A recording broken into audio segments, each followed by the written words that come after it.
Hello, hello, hello. Oh.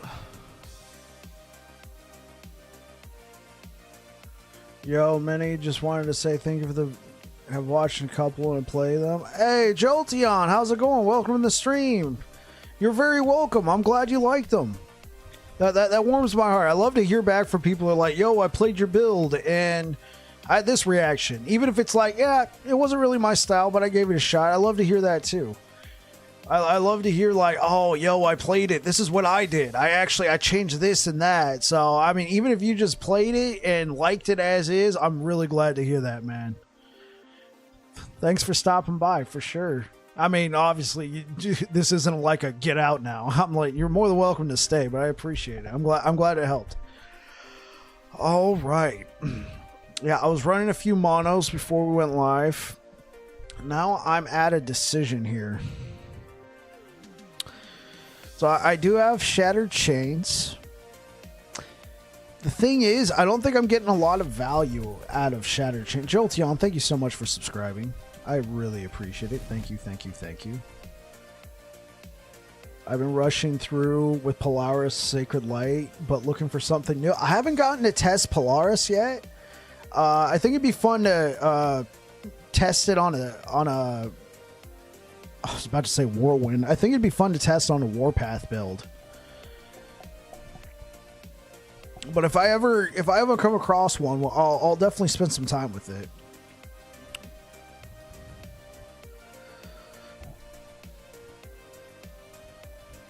So I actually, if you guys have seen me playing the past couple weeks, I've enjoyed it on Warpath, but I've been enjoying it on Warpath, but oh, you're trying to find something else, but leveling all Sentinel classes. Oh, okay, Jolteon. I was playing Spin to Cleave, which is a Warpath build.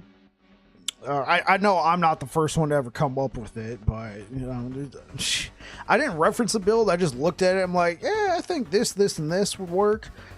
It was good, but then I started getting to around 250 corruption. Sorry, I've enjoyed it on Warpath. Now trying it on Rive. Oh, ooh, Rive. Now that's interesting because you can really get your attack speed up with Rive.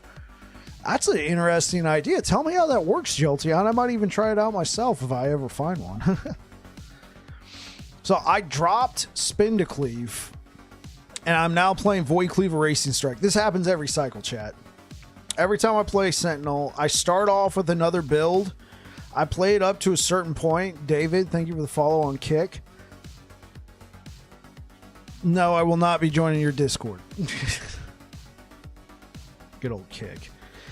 I play to a certain point, and then whatever starter build I've been using, I just get sick of it and I switch to Void Cleave. Or Void Cleave or Racing Strike if I'm on Void Knight. It's a curse I have.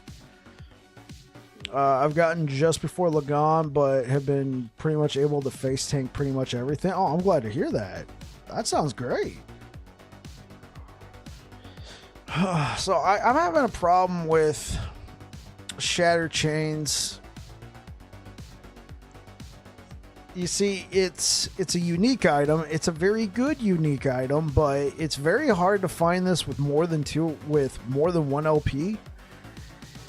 And if I don't have cleanse on my build, it kind of stinks. But one thing that Shattered Chains does really nice is, you know, you get extra void damage, extra armor, extra melee damage, but the main thing is the more melee damage per stack of Doom, which really goes well if you're using Apathy's Maw. I'm not using Apathy's Maw with this build. I do have a 2 LP Apathies, but I'm saving it for like the perfect slam.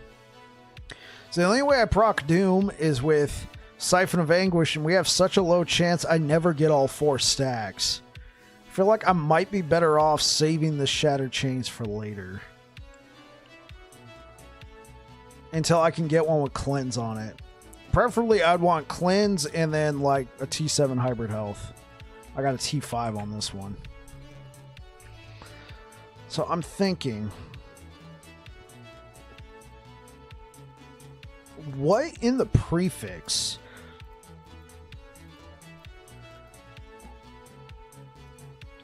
So obviously we want cleanse. is the void damage going to be worth it over the health?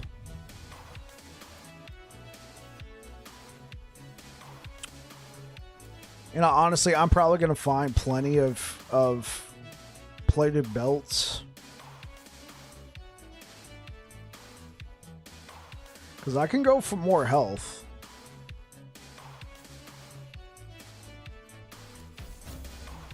Decision's been made. Okay, so on the prefix, let's put 1. Bam, that's done. Now let's just slam this hybrid health all the way home. Okay, so what's the range on hybrid health right now? Oh, it's max. We're going to use a glyph of order to ensure it stays max. Yeah, okay, cool. Well, I'm not going to be able to use the freeze rate. So I think what I'm going to do is I'm going to chaos this. Lightning damage. We don't use lightning. No, I don't want to reroll the belts implicit. Minion health regen. No thanks. Ward gained on potion use. Okay. A little extra ward. Alright, I think I want to do that. And then we could just keep Siphon. I mean, I'd want a better one, but we can just keep Siphon for now. I don't think we're getting as much usefulness. How much does our armor drop off by? We lose about 800 armor, which is a percentage. We do lose some damage reduction from armor. But we gain...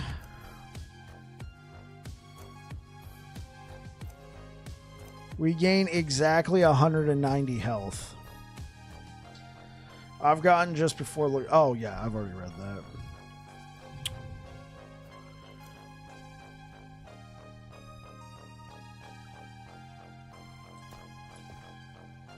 Okay.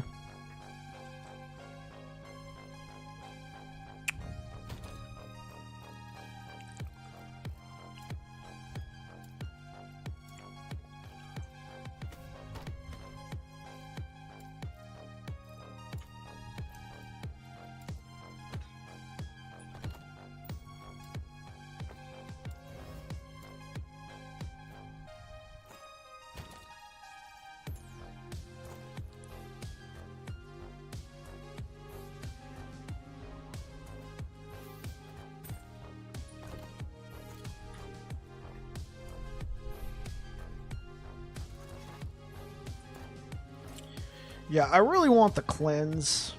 I think this belt is serviceable.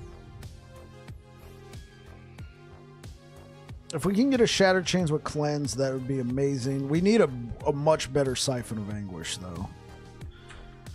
Yeah, because we can have up to... If we had a 30% chance to proc Doom on hit, I think that would be a lot better. That would work way better. I'd be more willing to use Shattered Chains. One thing I will miss is Shattered Chains cleanses stuns, and then on top of it, you get 4 seconds of stun immunity. Alright, this is actually our last Harbinger. Alright, let's use this. So we will be losing some damage. I don't really care. We already do so much. We already do so much damage with this build.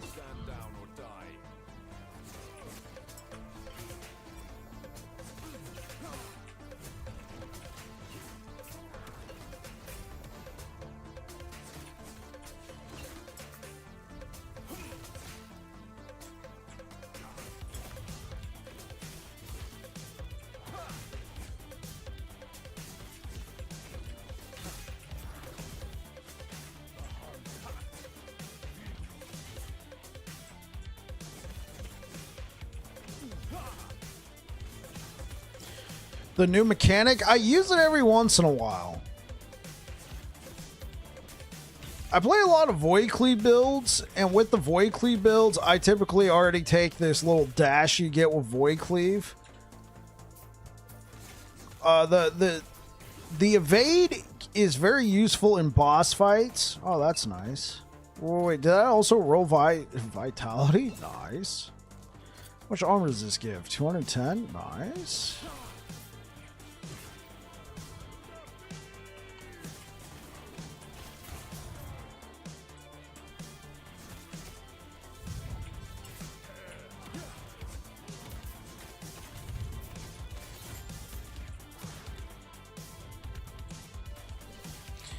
But yeah, I think the new mechanic's good.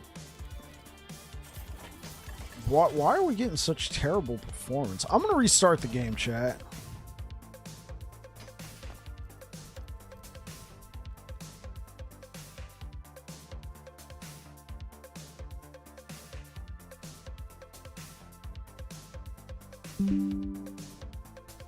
Whoa, wait, hey, yo, I didn't open you.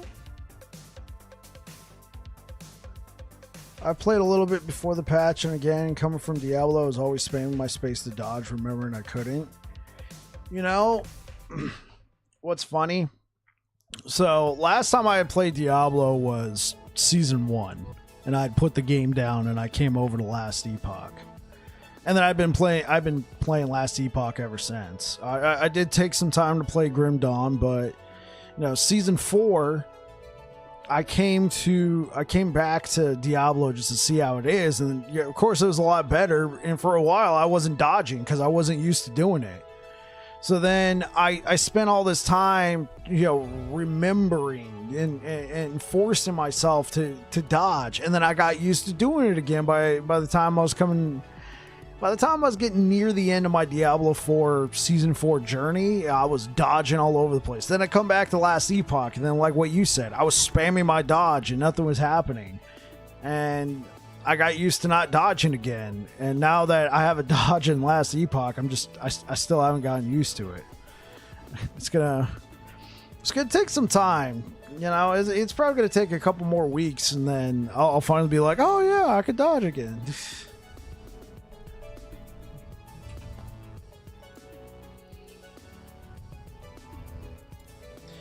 So we got to clear this timeline at 300 corruption. Well, we killed the last boss at 275 corruption, so...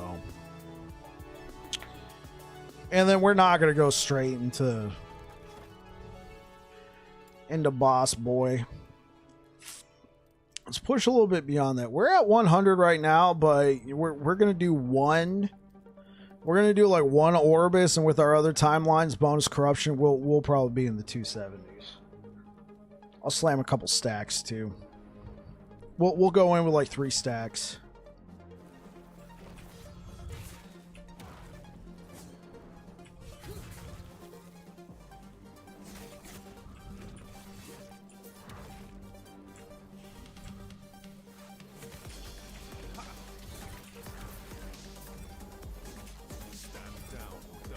I bounced from all PoE, Diablo, and LE, but mainly Diablo and LE. Started off with Room Master before launch, and then Warlock last cycles.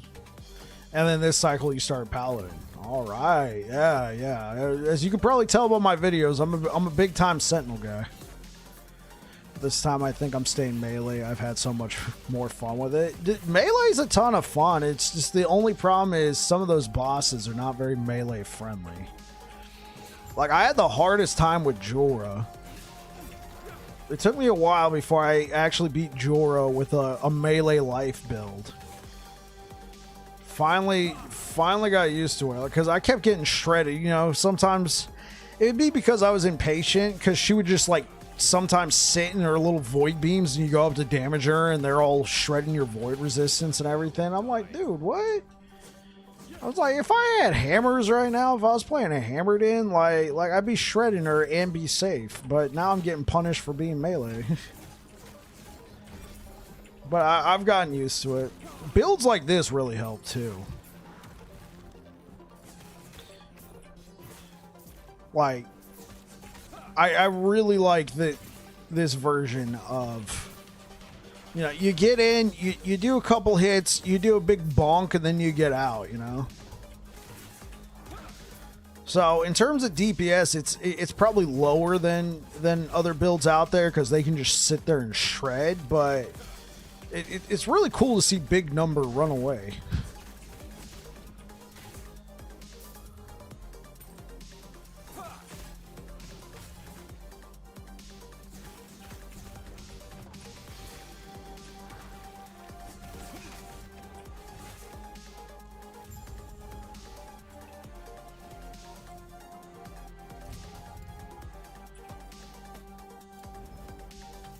Yeah, big numbers do make the brain happy, yeah.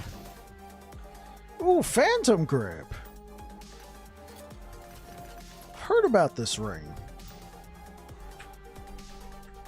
You guys want to know what's kind of nutty?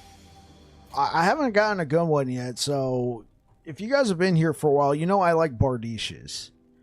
And Bardiche, in this particular build, if you build around it, because Bardishes have such a high chance to bleed, if you take a couple points in this node, Vorpal Force, every stack of bleed on the enemy increases your damage on your next Void Cleave.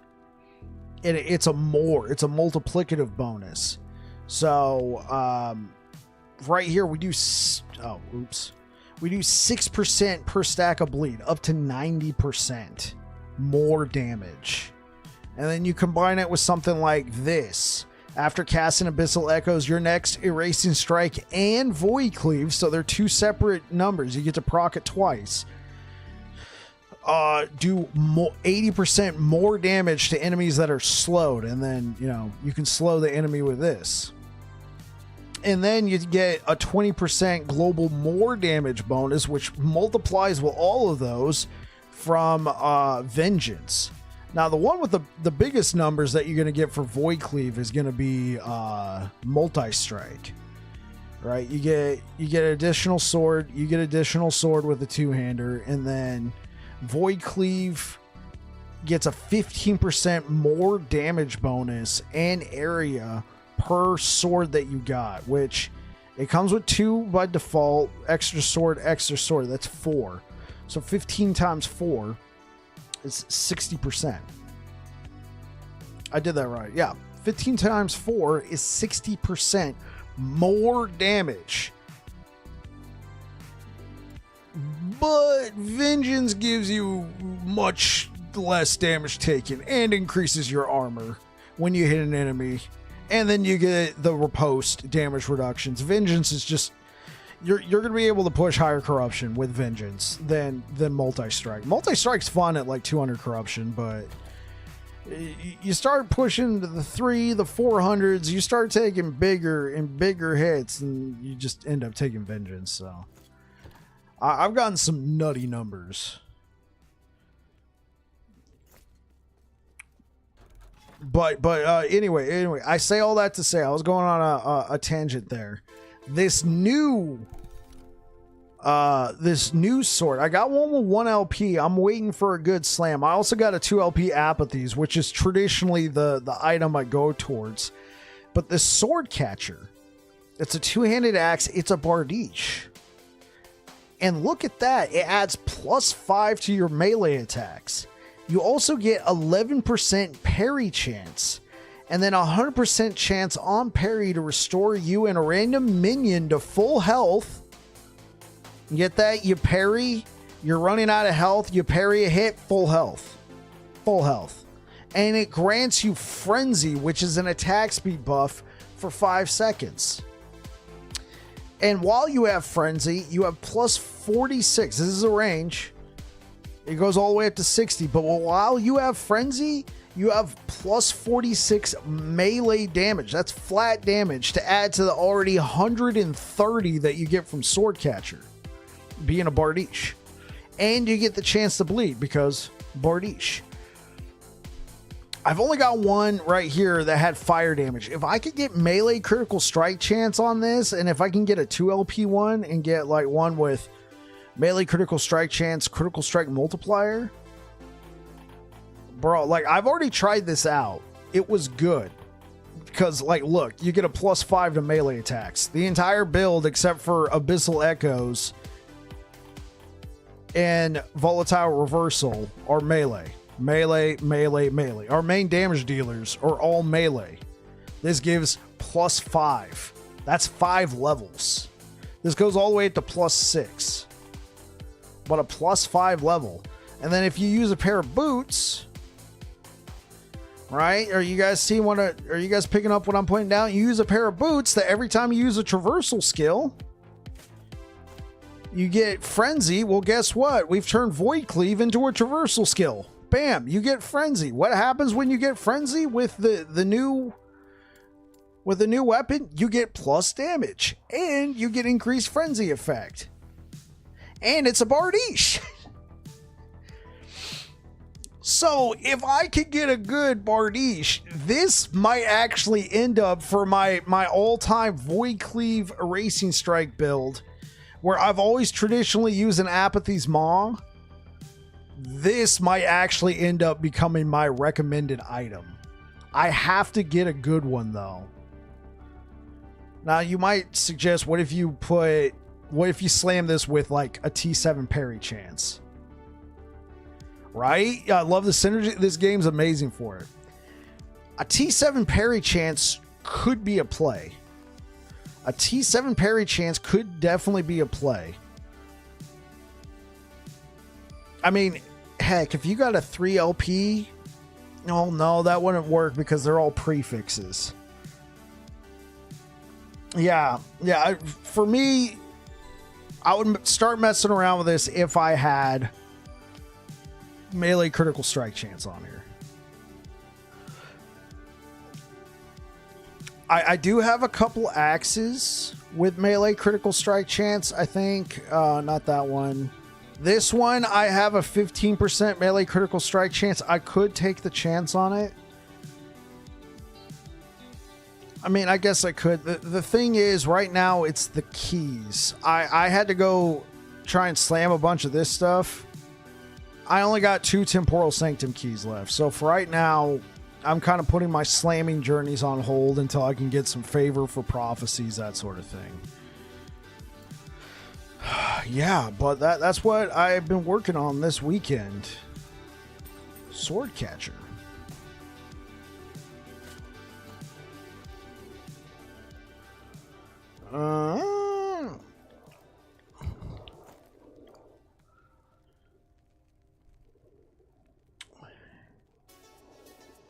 Phantom Grip could be something that we use. I mean, what's that critical strike chance go up to? A 2% base melee? No, it's just base critical strike chance. Like, we couldn't use the minion, but we could use the mana. Honestly, the one that we could use is the Crab Ring. Look right here. If I can find myself a T3, T4 version of this, now I lose evade, but like I said, this build's already kind of got a quick evade built into it, but you have swiftness, right? Swiftness, it grants increased movement speed based on character level. You're excited to try out the new axe shield thing? Oh yeah, like 2 shields? It's gonna be nuts.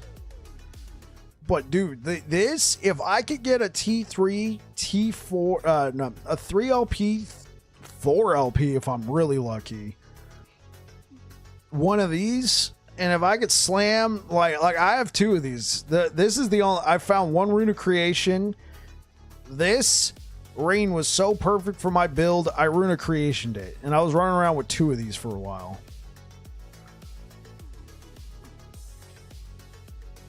Honestly, I'm close to throwing this other one back on, since I'm not using Shattered Chains.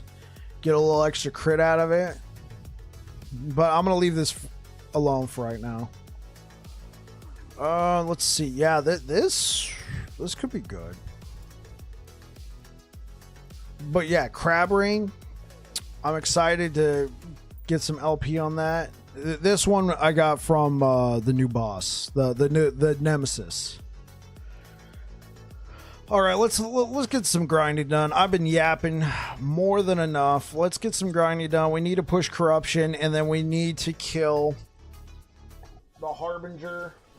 And then we really got to start grinding to get the right gear. Because I'm not going to, like, I fought, what's his face? The new boss. I fought him on my legacy. So instead of grinding my characters like I should have been in cycle, I stopped. So that kind of put me behind even more. And I jumped on the legacy. A good voice to listen to. You yap very calm. I'm glad to hear that, Jolteon. I'm glad my voice is not grating. That'd be terrible. So on a Friday night, we had a nice long stream, like 5-6 hours Friday night. After that stream, I hopped onto my legacy paladin and I was playing the Smite and Ignite. You guys remember that build that I released it near the end of Cycle 1? I had to retune it a little bit. It still clears at 700 corruption, but it's harder now just because you don't have as much smites. Like I said in my video that I released on the subject, like the way we play Smite Paladin's got to change. I've already had to retune it. I tried to boost up the damage of smites. Next thing I got to do is find different gear and lower the throwing attack speed, but now it kind of puts it at odds with itself because we really wanted throwing attack speed on that build because we can proc so many more ignites. But I mean, it's just kind of weird when you throw a bunch of hammers and you see and then you got to wait a second and a half for your smites to come back because of the cooldown on them now. So I'm rambling. Sorry. So I went and killed all the Harbinger bosses. And I fought the new Pinnacle boss, Aberoth, on my Cycle 1 Smite Hammerden build. I died a bunch of times.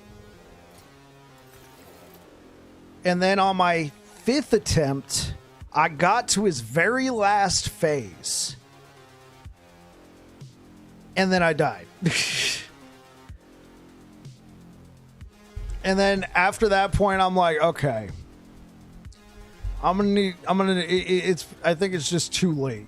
I think it's too late in the day. So I put it down and I haven't gone back since.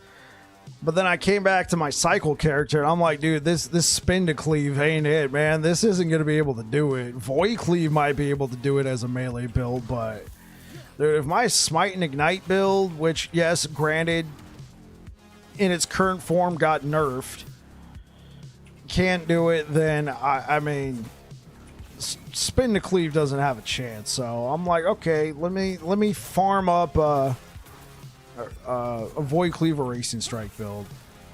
It's a tried and true favorite. Beta, I pushed it to 630 corruption. Cycle 1, I pushed it to 650 corruption. Let's mess around. Let's use the new items. Let's see what we can do.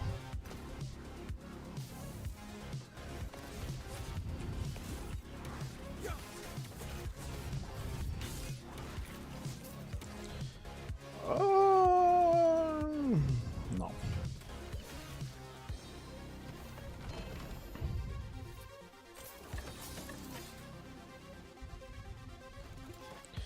Okay, that's a plus 10. That's a plus 9. So we're going to do that one. Let's complete this. How much stability does this max out at? Is it still 1,500? No, I thought it went up to 1,600. Because then we can do 2 quick slams, 2 boss slams, and then kill Orbis and push our corruption pretty high. Also want to try and make a better javelin build than what you were using. I gotcha.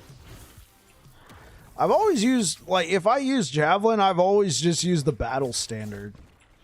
There was one time I leveled with Holy Trail. That was pretty fun, but Holy Trail didn't feel like it had what it took in the late game. Great for leveling.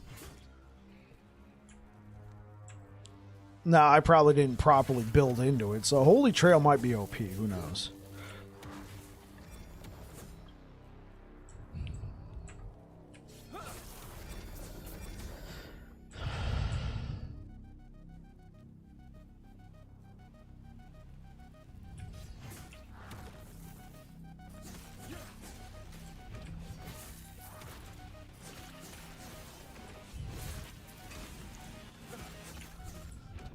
I was using Holy Trail. It was fun until it wasn't. Yeah, that's the same thing. That was my experience with Holy Trail as well. Like, it was fun, it was good, but then I felt like it just kind of fell off. Maybe if I built directly into it and had like T7 elemental damage over time on my weapon, my gloves, my relic, my rings, my belt. If I like completely went hardcore into it, it could probably carry, but you have to, it's a big investment. Now, I play Circle of Fortune. All of my builds have been made from a Circle of Fortune perspective. This cycle, I am playing Circle of Fortune right now, only because I wanted to see how the new changes felt. But then I'm going to go check out Merchant's Guild. And from what I heard, Merchant's Guild is, from what they said, superior. I've personally always gotten more satisfaction out of finding loot, out of finding something with one great affix and then trying to mess with the crafting system and make it something great. I've always enjoyed that. I always loved tinkering and that sort of thing. So Circle of Fortune to me is fine, but I understand if I really like want to get high-end gear, I probably got to go over to Merchant's Guild. Like here I am, like using Runes of Ascendance to try and get this new weapon, right? I'm trying to get a 2 LP sword catcher. I probably, by this point, if I was Merchant's Guild, probably could have purchased a 2 LP sword catcher for 200k and X number of favor. Let's look at that. At what point can we buy unique? What you can buy all unique weapons and offhands, including those with legendary potentials. Yeah, so by this point, if I had started Merchant's Guild, I could have already bought it.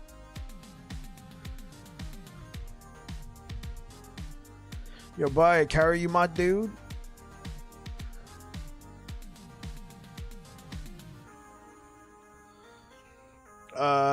I'm doing quite well, CJ. Good to see you, man. How you been? Does feel better to find it than buy it, I feel. Oh, yeah. I've always preferred finding stuff. Like, trading for it always felt weird. Now, here's the thing. I don't have... And the reason why I'm going to start my Sentinel tomorrow, almost finished my Druid. Oh, excellent. I'm glad to hear that. Yeah, I look forward to hearing back on your Sentinel journey.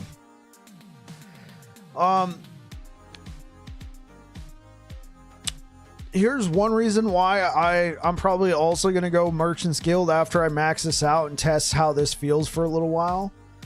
I'm not playing solo account found this cycle, and I know at some point I'm probably going to be teaming up with other people, and it'll probably just be easier to be able to find gear and know, like, if I'm playing with somebody for like we're going to continually play on a regular basis, that I can just trade with them even if they're not online. If I found something like, oh, I'm playing with CJ and he's playing a Druid and we're both Merchant's Guild, and I found a and I'm using you as an example, CJ.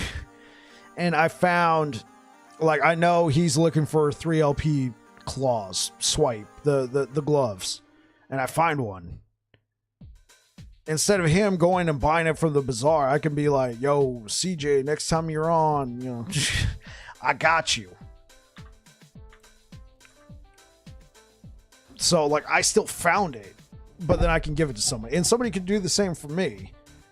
I'm not as excited about, oh, I'm going to go to the bazaar. This is what I need. I bought it. Yay. But I think it'll also just be better in the end. Like, I could try out more builds, so to speak, and realize their potential faster, I think. Oh, right. We're going to kill the boss. As opposed to, well, let me go farm for 2 days. Any build recommendations you have for this season for Sentinel? I love seeing all of the one I'm seeing. Need outside deciding factor. What mastery are you playing? Are you doing Forge Guard, Paladin, or Void Knight, CJ?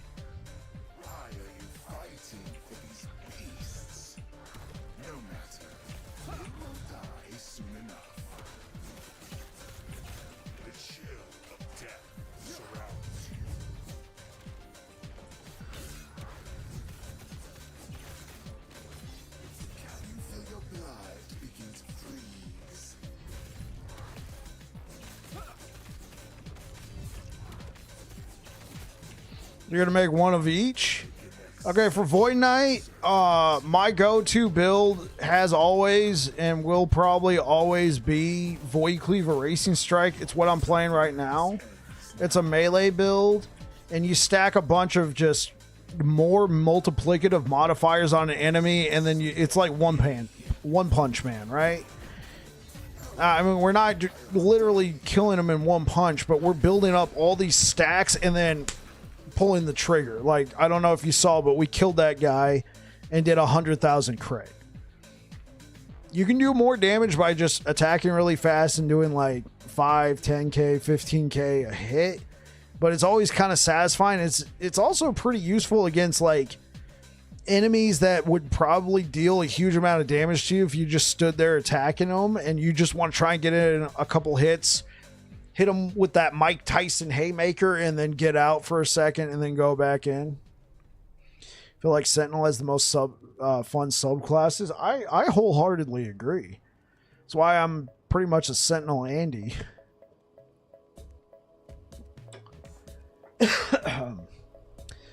Bow drop rate, wand drop, two-handed staff, two-handed sword. What do we got? We got two-handed axe. Let's keep that. We want two-handed axes. Rune of Creation. All right. Frostbite Shackles we will take. You never know. And we will take we'll take the boots as well.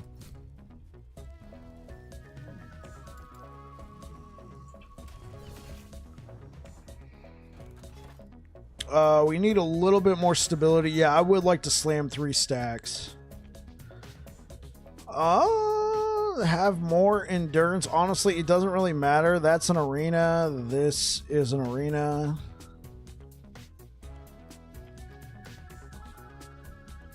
This is an arena. This is not an arena. Okay, let's do this one.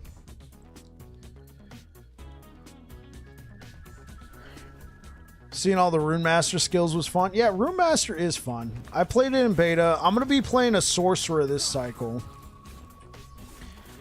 I'd made that decision before it got all the crazy little buffs.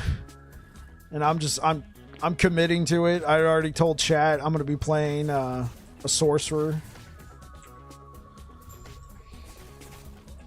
Well, what's funny is, you know what? I want to play a Sorcerer. Why? Because I think Sorcerer might just be fun. Might not be the best. You know, Rune Master's in the game, and then, you know, EHG heard me or something. I don't know. They're like, watch what we're about to do. Sorcerer about to be meta. Oh, yeah, sure.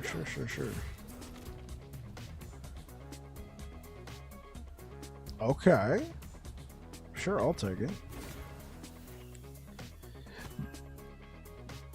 Let's do Frostbite Shackles.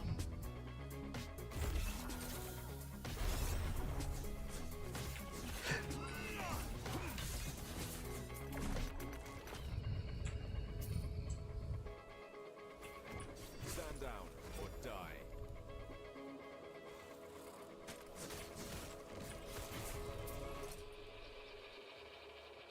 Oh, it's not too bad.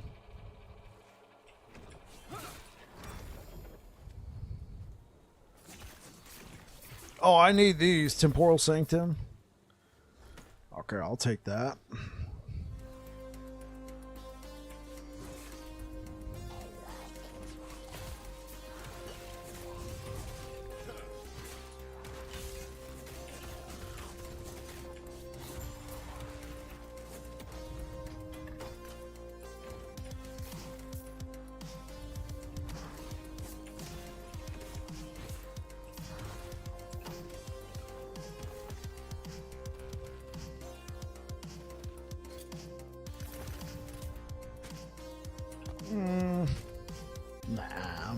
I'm never going to use that. What about this? Health and strength. Okay.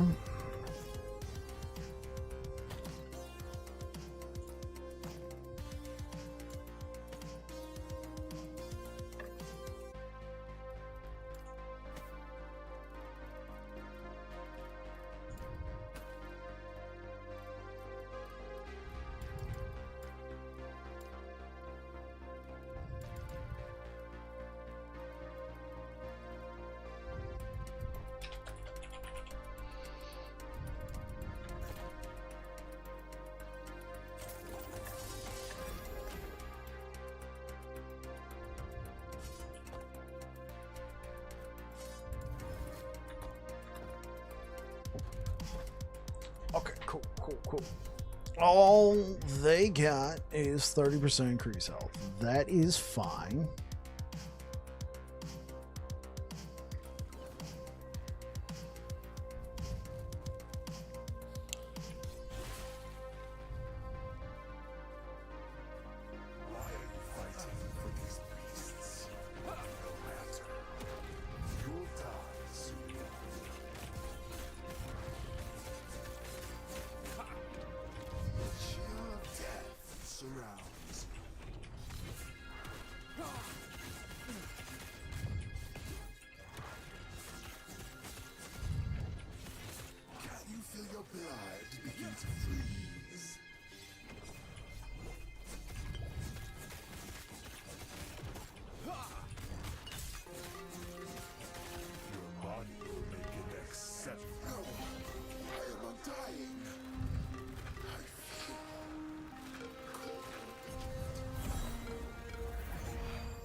Alright, and then we want to kill Orbis, or the Shade of Orbis, if we're going to be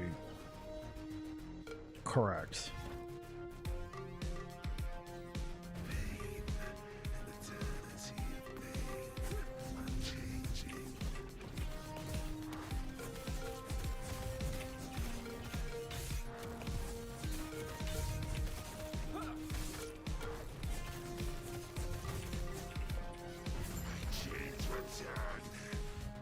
Oh, there we go. Double stability granted? Heck yeah. Okay, so what can we do with this? Melee physical damage, physical penetration.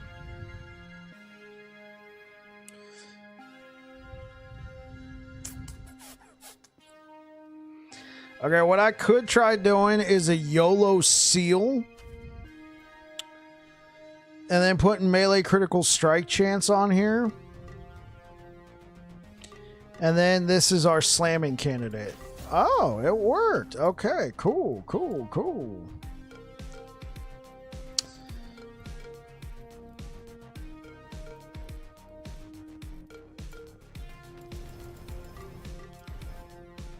And then, I mean, the physical pin is cool. We would prefer armor shred. Chance to bleed. Chance to bleed is actually not too bad. Okay. Let's see. 145%. It's not terrible. This used to go a lot higher. This used to go up to like 175% on the critical strike multiplier. I'm going to hit the hay for tonight since it's 3 a.m. and the game isn't liking me load into new zone. Oh, yeah. Pleasure meeting you, Jolteon. Thanks for stopping by. I'm glad my videos helped, man. Catch you later, dude. Thanks for being here. Okay.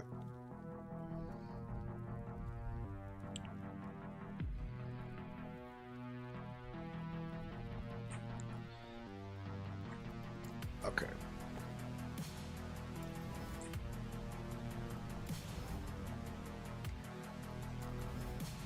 There we go. There we go.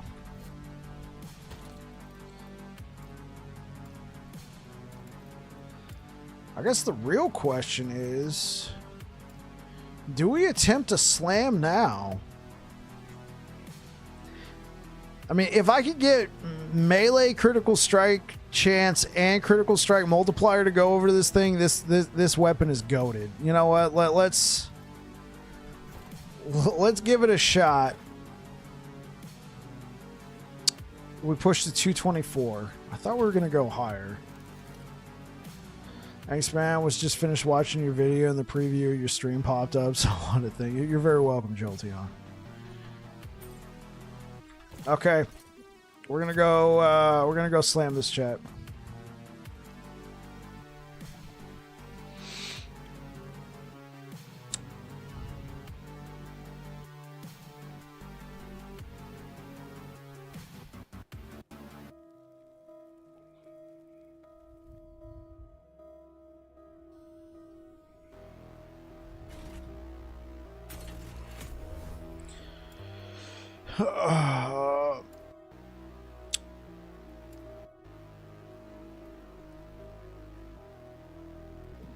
I mean, technically, we only need to do that, but let's do it at tier 3.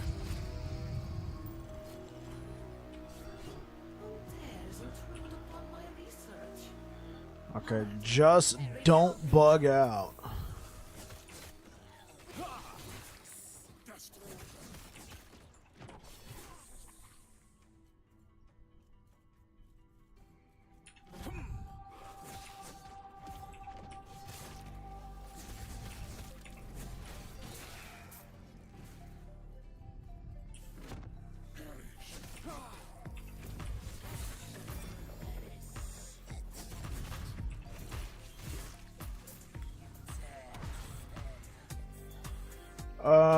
No. Yes.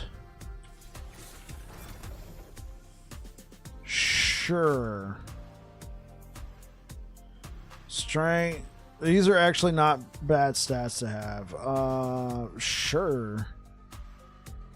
Sure. Again, not bad stats to have. These are all pretty nice.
There we go. What kind of rings?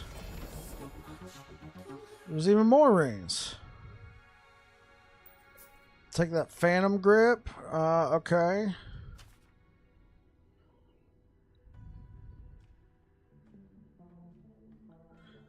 Vitality. Sure. Throwing attack speed and throwing damage already on here. Let's go.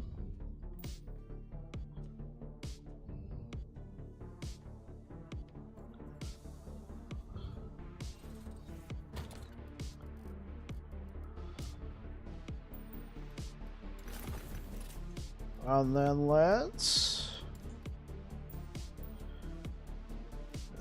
go to the boots.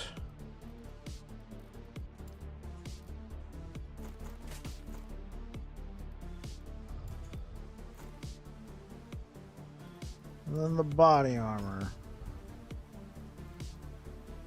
Sure. Let's go to the weapons.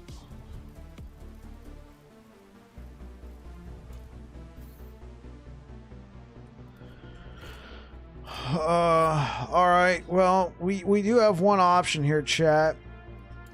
And I think I'm gonna do it. We're gonna Rune of Creation this.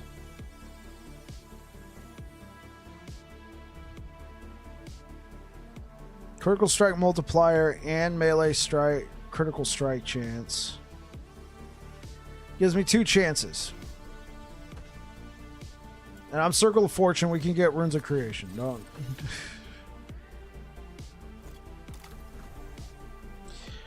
Alright, chat. You know the drill. We do not want critical strike multiplier and melee critical strike chance to go over. Wink, wink. We definitely do not want those to go over. Absolutely. I want health on melee hit. I want chance to bleed on hit. Wink, wink. Right?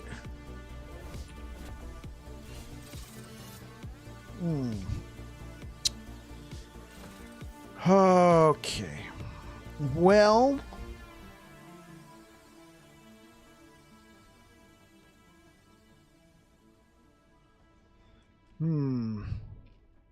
of course. Well, that's... Wait, where'd my copy go?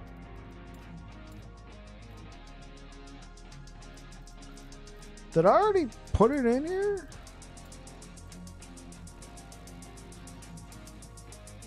Oh, I left it. I was like, where did it go? Okay. Well, this is not terrible, but we really wanted that critical strike multiplier to go over. Here's the thing, though.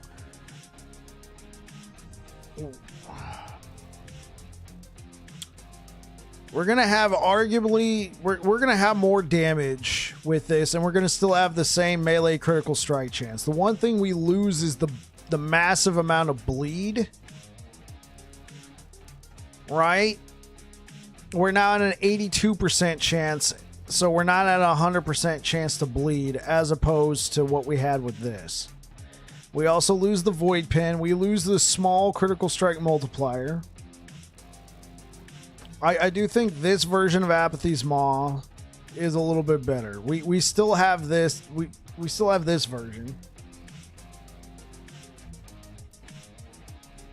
But we have more flat melee void damage, though we do lose more damage on the implicit. This is like a low roll for the melee void damage, but we do have a 100% chance to apply Doom on hit. We have increased Doom duration. We have 80% more melee damage, and we have a 78% leech rate. Now that we have this, we can use Shattered Chains. We lose the cleanse, sucks. But overall, we're going to do more damage with this and still have the same melee critical strike chance. But that does mean... I guess I could still futz around with this, but this is not going to be as valuable anymore.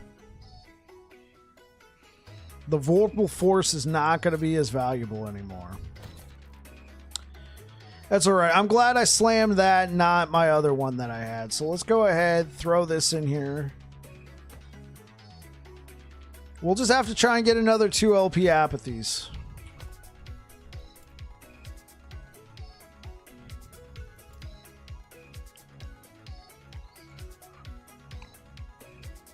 Of course. Yeah, CJ. Sounds about right. I knew it was a tall order to get 2 prefixes to go over, but hey, one could try, right?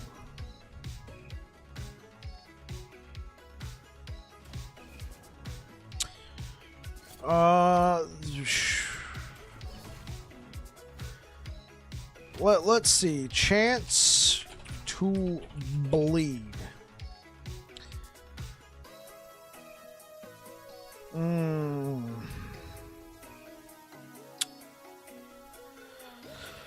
Okay.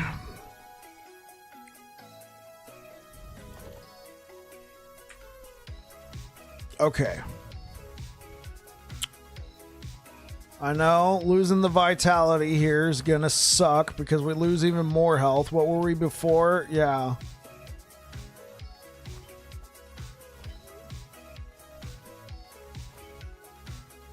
We get a little bit more armor. We have a little bit less health. We lose vitality. Stinks.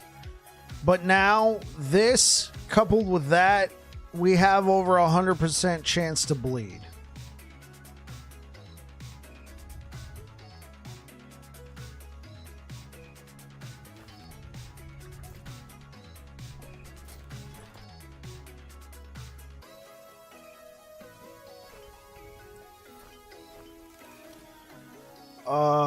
Let's see. Okay, if I have a better poison idol. So if I have a better...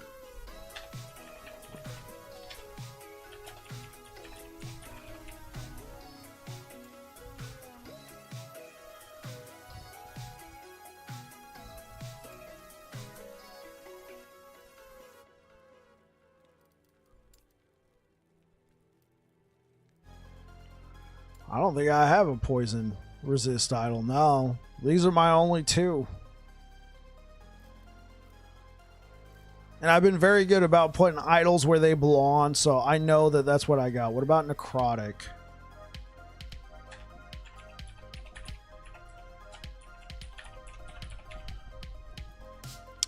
Oh yeah, my ring. 7%.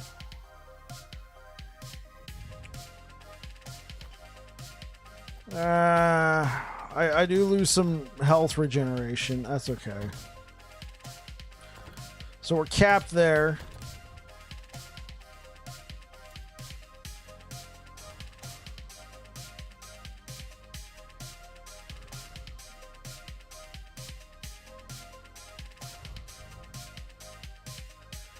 Okay. What if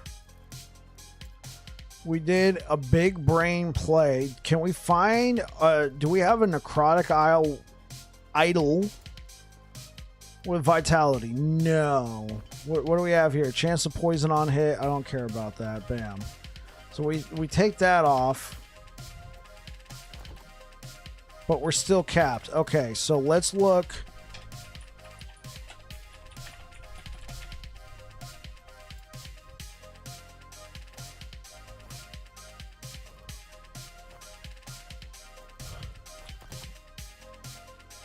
Oh, okay. We got to find better ones.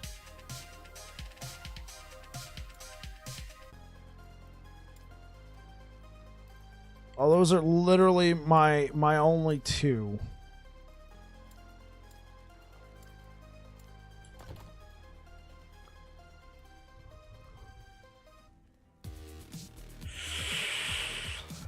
Okay. 5 and 6. Oh, 11. So instead of the 10, we get 11. Yeah, that's okay. I'll live with it.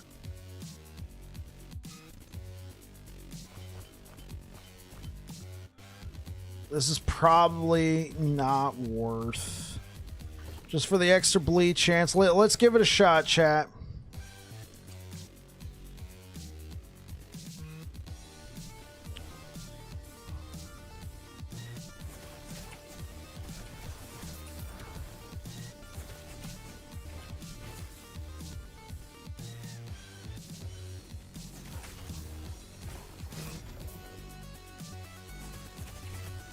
Hey, what up, Colonel? It's been a while, man. How you been doing?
You've been dealing with hospital and surgeries. You're home as of today. Well, welcome home. But I'm sorry to hear about that.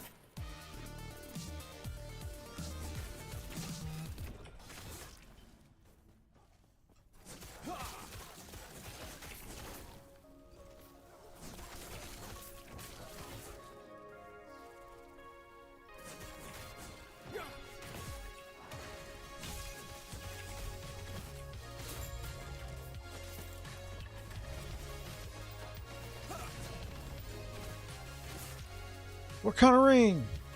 No.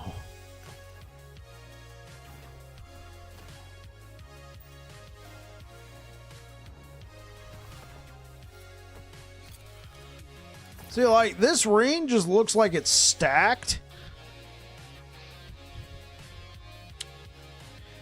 Up until you read 84% increased duration of stuns received. Like, wait, what?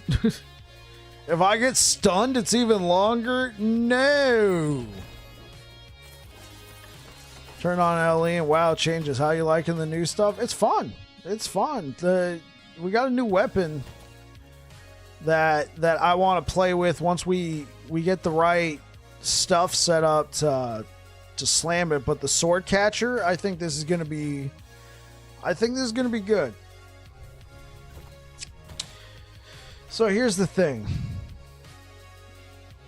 The leech is cool. Leech rate, cool. Movement speed, cool.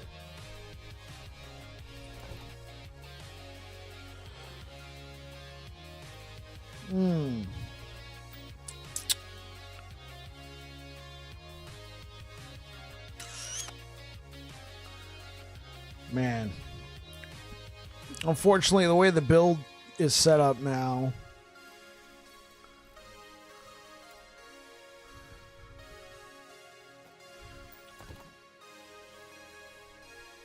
yeah, no, I can't remove it. I can't remove this. I need that. I mean, I am just so tapped. The only way, oh, man.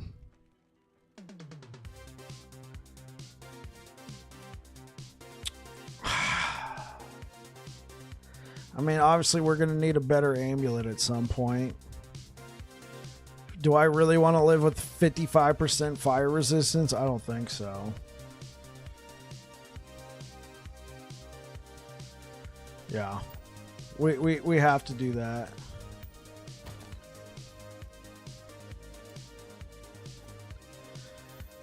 Now, we could look at our existing gold rings. Nah, there's nothing.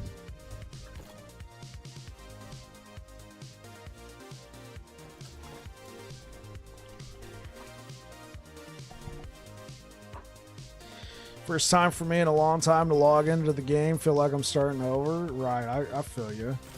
But Sorcerer, you're a big, like, Sorcerer player, right? Sorcerer got a lot of quality of life. Or were you a Rune Master player?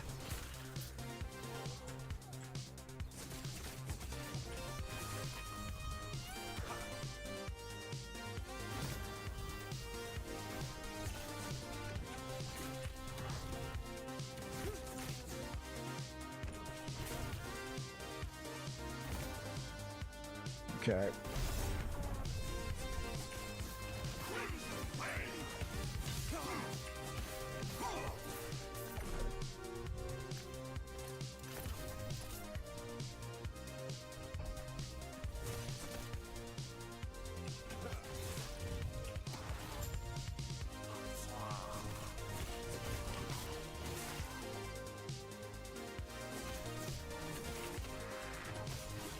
Sork and Thorn Totem. Oh, well, both Shaman and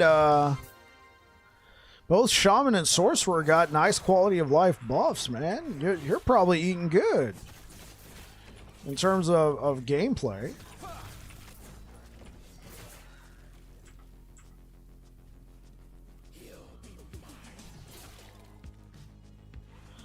How does Empower and Nemesis work?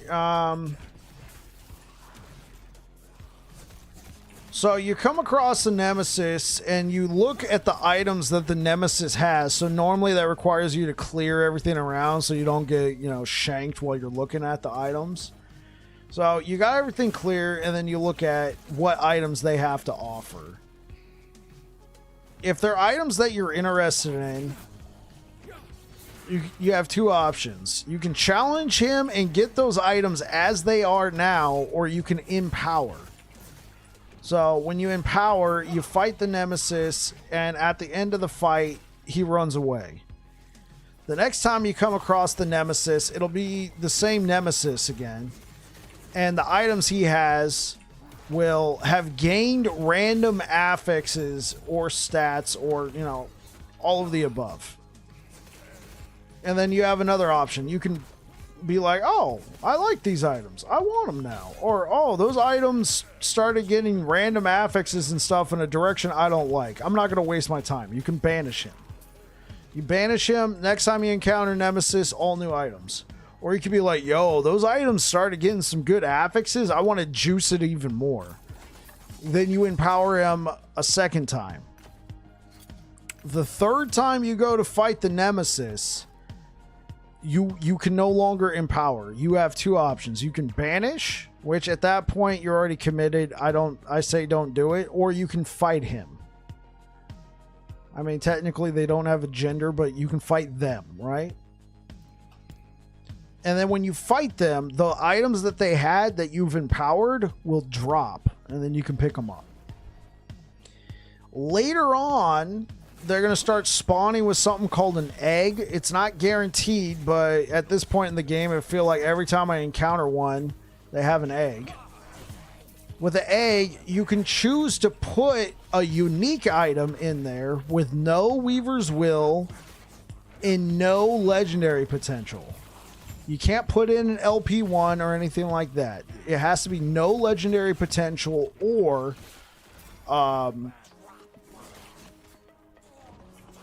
that's it. It has to be no legendary potential. You put that in, and then, like, let's say, oh, wait, I don't want to do that one. You can challenge him right there and then, get the item back, and the next time you encounter a Nemesis, all new items might have an egg. Right? So, you put an item in, and then you hit Empower. You fight him, and then he runs away. Next time you encounter him, you'll see your item that you put in the egg on the dude. And something will have happened to it. It might have gotten random affixes. It might have gotten legendary potential. Who knows? And at that point, I'm going to say you're committed. Just empower it again. I don't really care what's on there. Because then if you empower, if he already has affixes on there, the affixes that got put onto the unique item might become better, or they might add more. Or if it already has legendary potential, it might add more legendary potential. This Apathy's Maw, for example, was a no LP Apathy's Maw. I put it into the egg and I empowered the Nemesis. It can be in your inventory, or if you look next to the when you encounter it with an egg, if you look at the icon that says, place an item, there's a little treasure chest icon. That will open your stash, and you can pull an item out of your stash. So you don't necessarily have to keep carrying it around with you in the hopes that you encounter a nemesis. You can leave it in your stash, and then if you encounter a nemesis, you can be like, oh, yo, I'm going to go grab that item out of my stash through the nemesis and put it into his egg.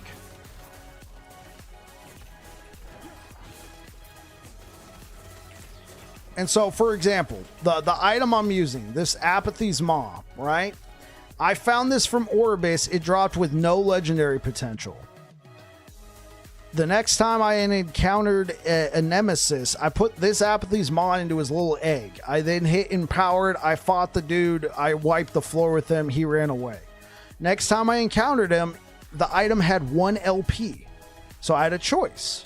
I could banish, goes away, I lose the item, and we start from scratch.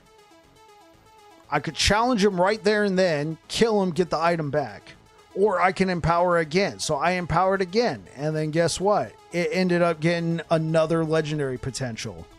So it went from having no LP to 2 LP. Have I fought any Harbingers yet? I've killed 9 of them. I got to kill 1 more. This is the last one. Orion's Son. I think this could be a really interesting...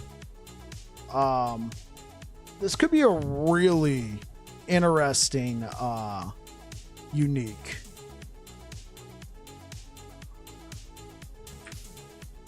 Goes all the way up to 18%, +1 levels to Sigils of Hope, and it increases how long it lasts. Then every 10 seconds it'll cast the Sigils of Hope for you. It'll cost mana, but it won't cost the full amount. So you could use this. So yeah, you could use this, and then you don't even have to have sigils on your hotbar. It just casts for you. This could be interesting. If you can get like 2 LP on this thing, or even 3 LP, could be really good.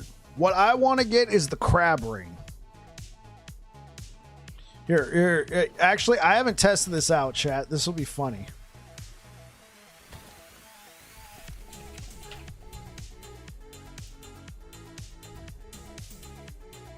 Oh, good. It has fire resistance. Cool. So, right, we got the crab ring. So we're even faster. Actually, I might just keep this for a while. I mean, I lose the crit strike chance, but dude, look at our movement speed. We're fast. Yeah, I might just keep this for a while. Yeah, but look, so normally you have this, right, where you can evade. They added this to the game. You can evade. I don't really use it anyway. I mean, it's cool that it's there, but now...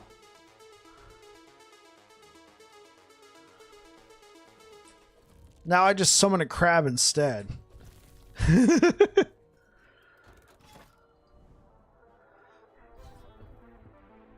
Well, let's try this out.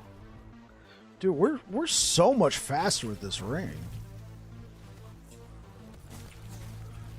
Dude, is the crab even any... No, it looks like he dies real quick.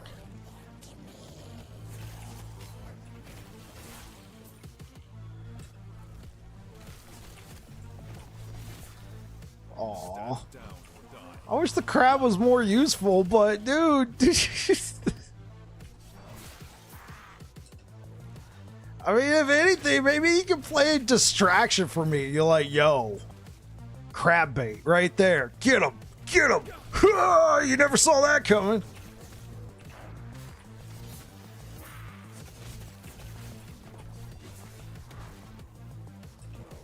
Fight my crab. Oh, he killed him in 1 hit. Now, I'm sure if we were like a minion build, the crab would be more useful because like the crab right now is like, eh.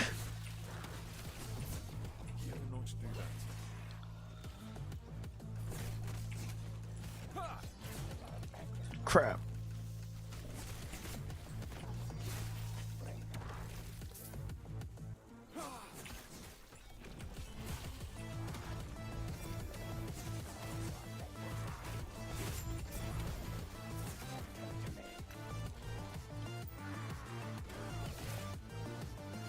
Why is this ring so good?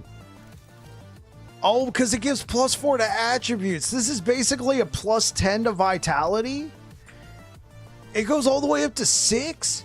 Dude, if you find a 6 vitality, like, implicit, and then a 6 all attribute, bro.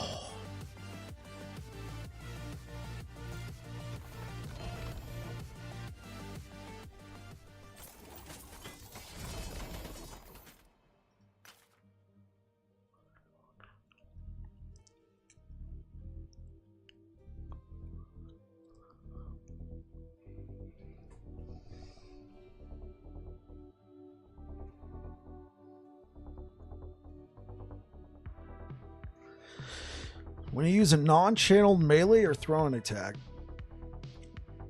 you expend a stack of viscera. Grant the attack +1% physical pen with bleed.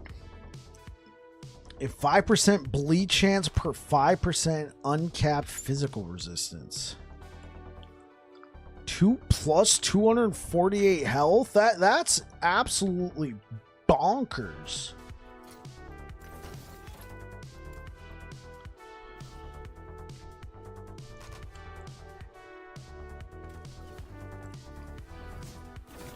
Okay, so Frostbite Shackles didn't really get a lot.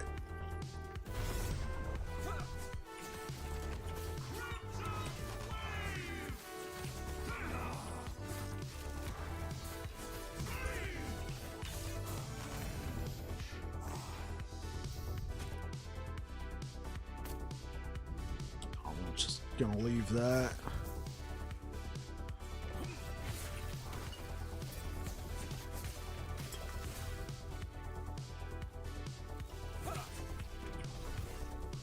Crap.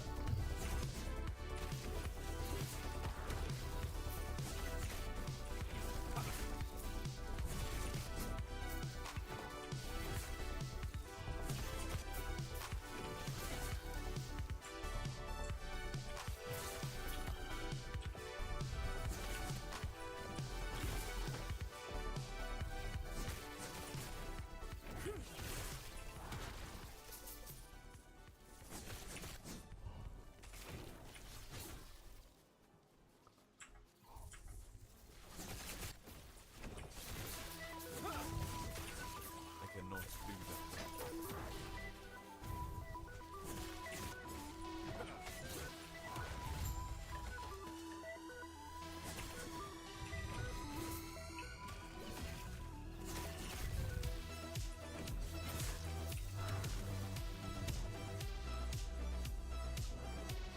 Dude, the crab ring is actually lit. Bruh. Oh my god, the crab ring is lit. Oh, I love this. Now that I got an apathies, bruh.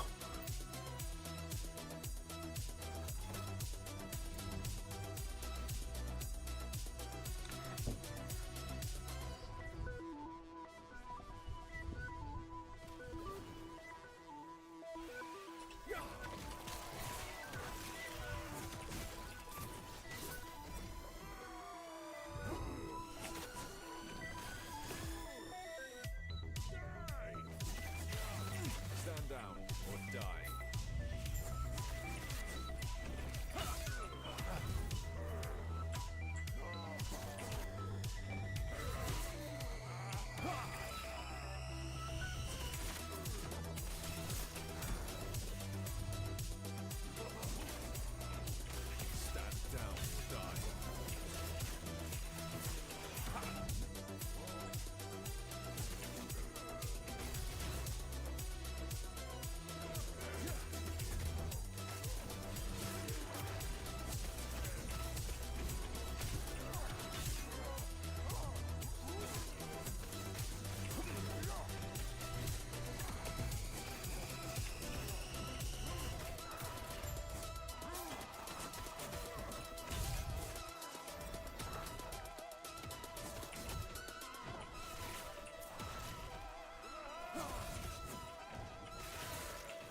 So that puts my vitality.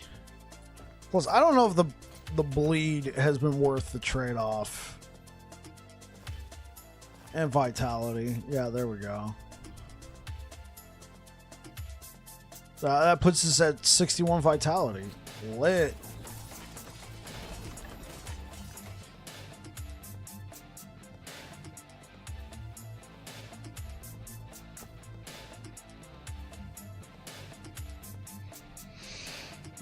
Chance to slow on hit. That could be good.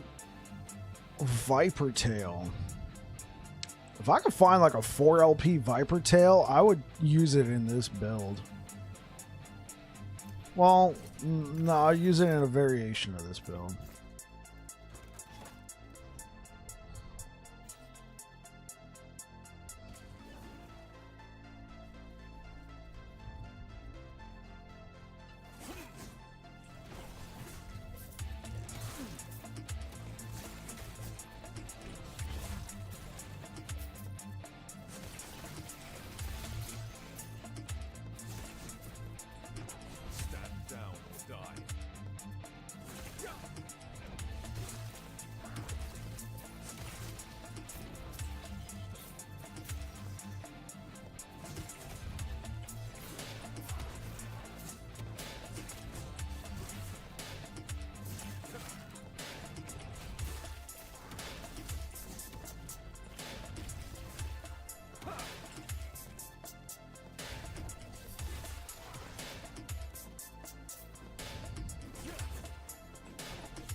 Stand down or die.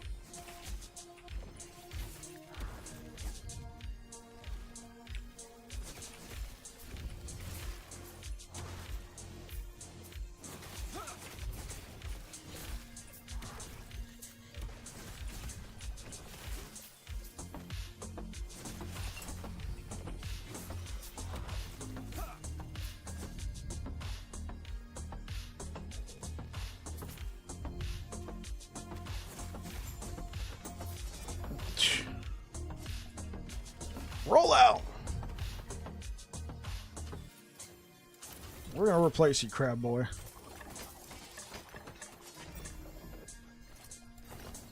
Dude, the swiftness has gotta be the best.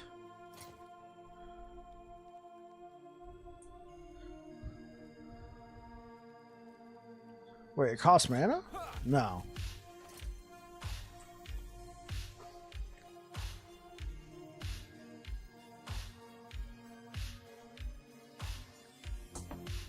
Scales with minion, strength, intelligence, attunement.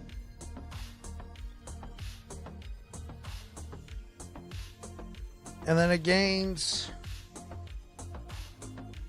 Oh, and it gains health per level. So if we had something with like... No, I'm not going to build into this, but if we had something like...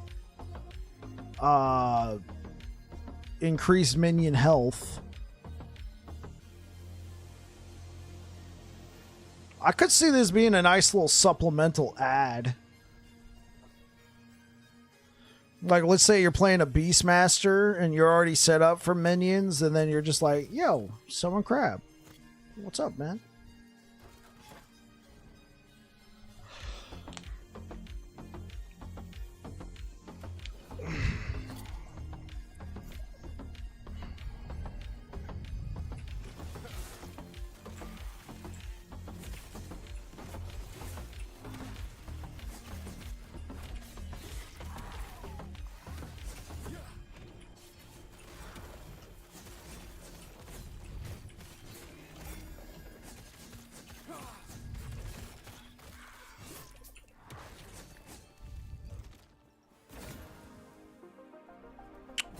Okay, so let's replace.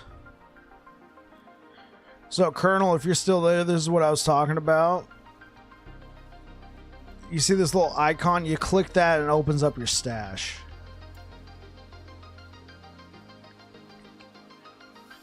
I found a 2 LP Herald. I thought that was absolutely nuts. Blood of the Exile.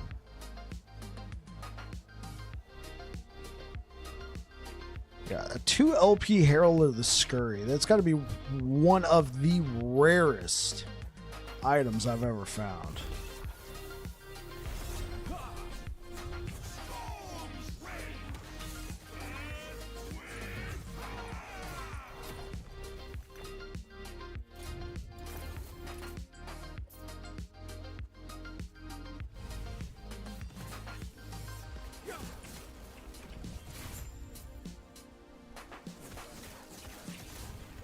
Stand down or die.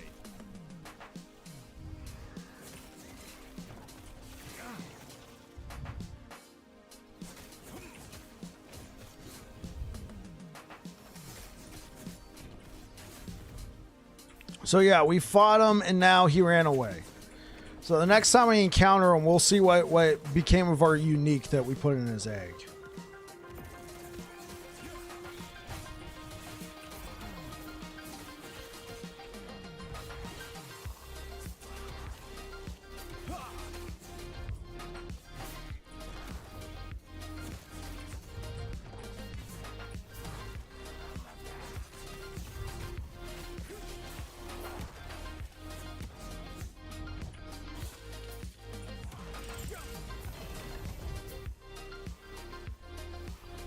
Sure. You know what? Why not?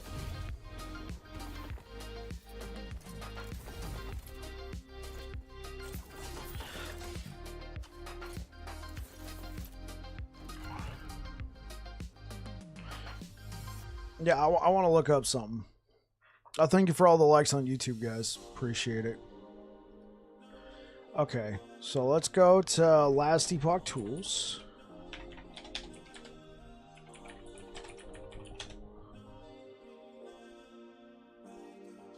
Let's go to Resources, Items. And then we're going to click on Helmet.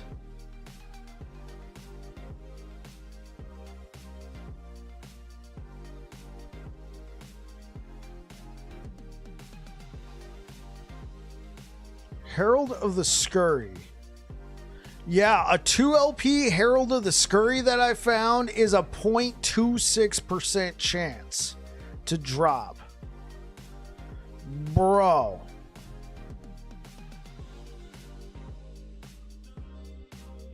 Oh my gosh.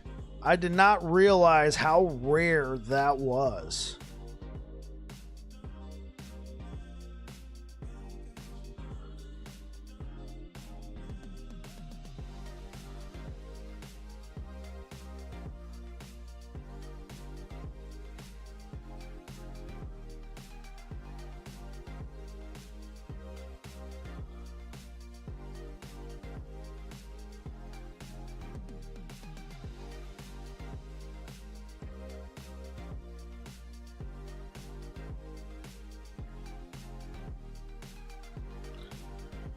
Dude, it might be the rarest item I've ever found. Let me see. I think the rarest item I'd found up to that point was...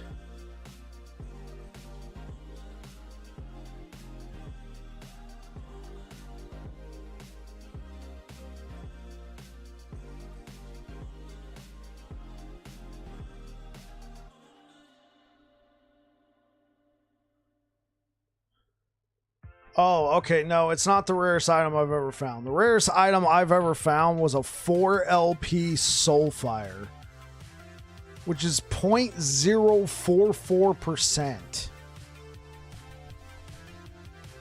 What's up, Bike? How's VK doing? That 2 LP Anchor was pretty rare, right? It was. So what I was talking about, Cold Brew, I found a...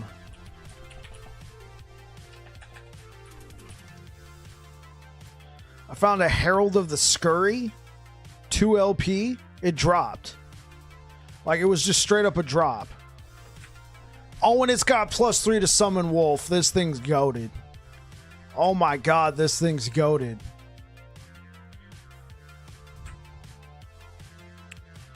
Jeez, because that's the one you want the most, is +3 to summon Wolf. I'd say after that, maybe chance to bleed on hit for squirrels. And, well, maybe. Depends on your build. Run back to the squirrel build? Yeah, I'm going to leave this here. When this character eventually goes legacy, I can just go pop this on over onto my my squirrel build. The anchor was rare. I don't know if you were here, Cold Brew, but I found this 4 LP Soulfire. I found it like right at the end of the cycle, right? So I'd found a few like 3 LP Soulfires. They're 1.54%. They're pretty rare. This is 0.044%. I found 2 of these from a prophecy. I think this is the rarest item I've ever found. Let's look up 2 LP Anchor is very rare, but it's 0.65. So I mean, it's extremely rare, but it's not as rare as the 4 LP Soulfire I found. Let's close that. Well, Bike, wife is asking me to go to bed. See you tomorrow night. Yeah, catch you later, Colonel. It's good to see you, man.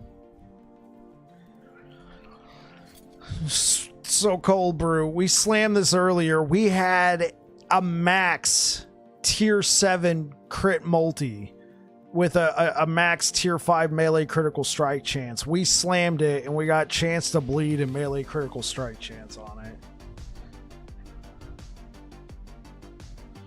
0.003%. Dang. Yeah, man. That's even rarer than the relic I had. Rip. Yeah.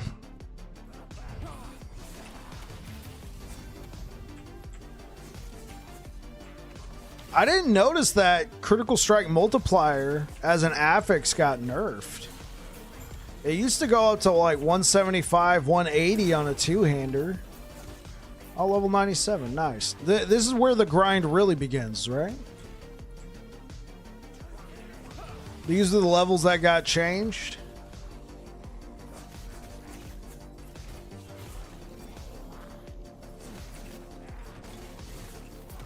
Volka's Rive build? Yeah, tell me about it. What does it do?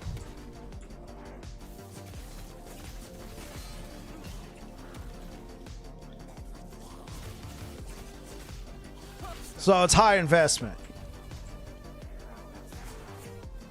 Is it on max roll?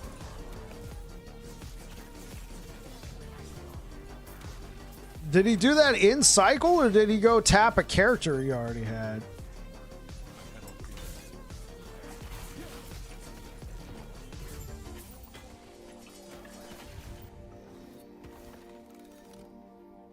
He uses a racing strike for movement. Nice.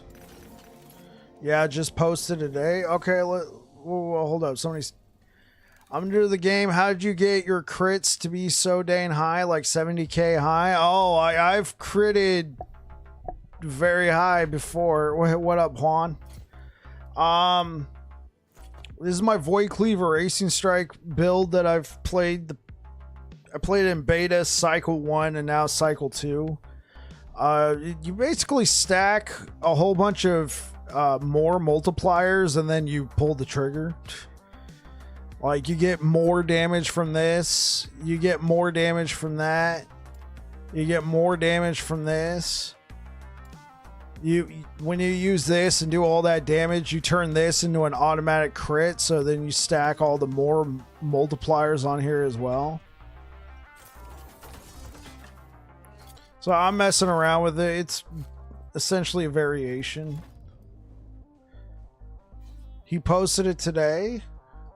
Okay, let's go check it out. Maxroll.gg.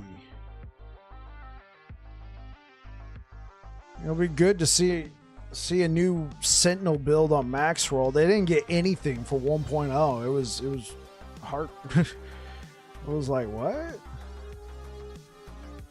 Rive Void Knight, and it's using Healing Hands.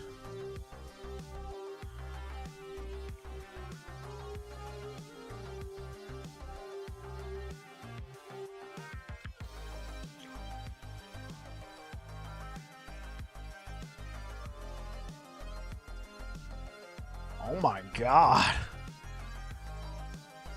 It's like looking in a... Dear Lord.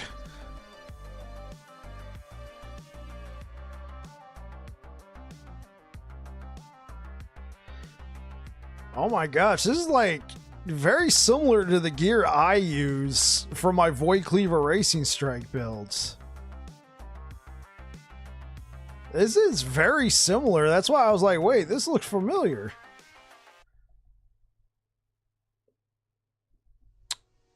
Yeah, and he's got Void Cleave on here too.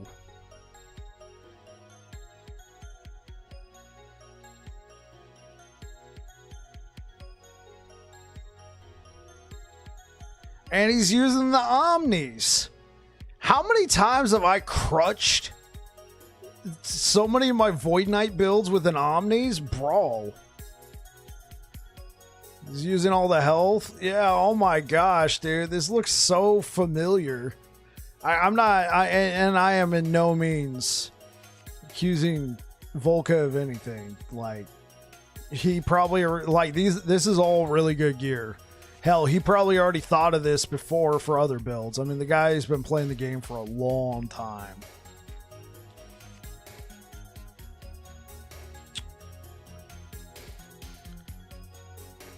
So he makes it an auto crit. Oh, I see. And then his other two, well, it's not an auto crit. It has double crit chance.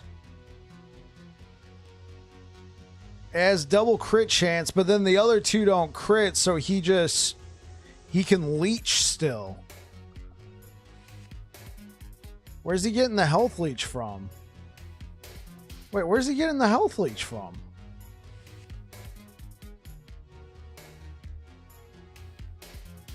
Oh wait, no, he probably doesn't need it. He's using Healing Hands.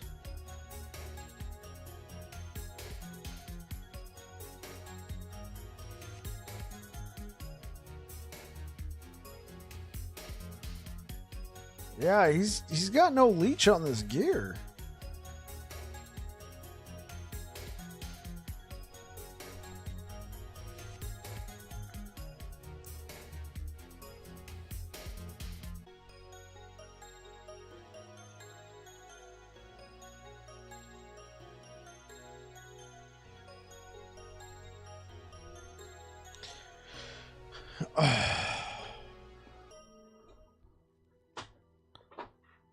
Oh, I'm so sorry, Juan. Where are my manners? Yeah, I have one.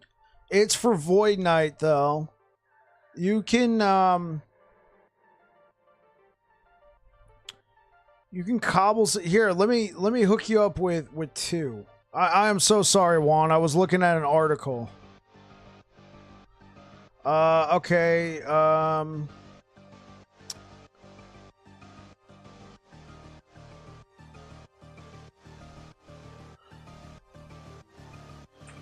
okay, here's my Void Cleaver Racing Strike build. And then I do kind of have something for the Paladin. It's not as good, in my opinion, as Void Cleaver Racing Strike. But this one's similar. You can get some big fat crits on this one. So the first one is for Void Knight, Void Cleaver Racing Strike. The second one is for Paladin. You don't necessarily have to use... In there, I was using a particular weapon. You can use a Bardiche.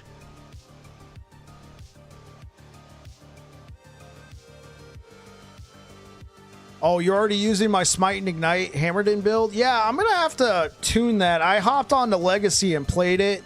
It's still good. It's just you're not proccing as many smites as you used to be able to. You can get some fat. Oh, I'm sure. The damage on that is probably way higher than this. Like the DPS.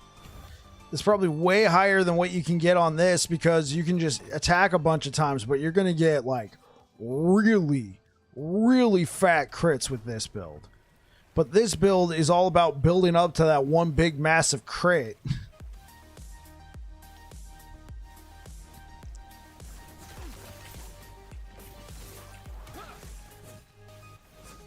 The third hit always crits that new affix leech. Okay, well, what's the affix leech? What was I missing? Oh wait, he's playing a Void Knight. He's doing the same thing I am. He's using the skill tree, the passive tree on Void Knight to leech. I'm a dummy. I am a dummy. Oh my gosh.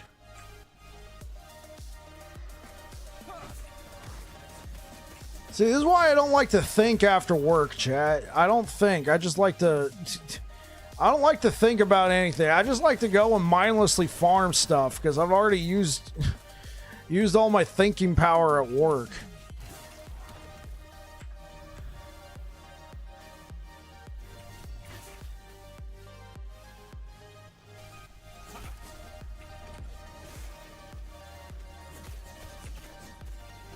Man. Good for Volca for coming up with a cool build, but man, it's probably gonna get my builds nerfed. Not gonna lie, it's probably gonna get my builds nerfed into the ground because it uses all the same stuff, just in a different application. I mean, let's look at that again. Let me guess. He uses Void Cleave to get around. Yeah, he uses it as a traversal skill. He gets extra. Yep, there you go. So he's not using Void Cleave for damage, unlike me. He's using Void Cleave as a means to get around while still doing damage. And then all of his main damage is coming from Rife. And he's using Scrap Metal, which is really nice.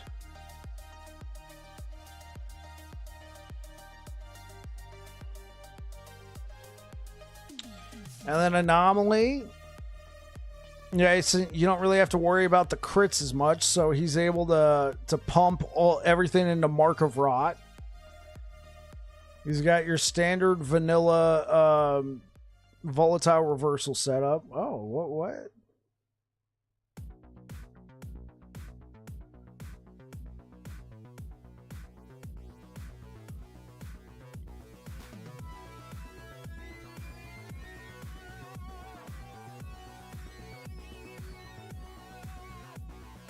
Got it. I guess I never noticed that food for the worms got changed. Like, has it always been like that? Has it always been a global void damage per time rot?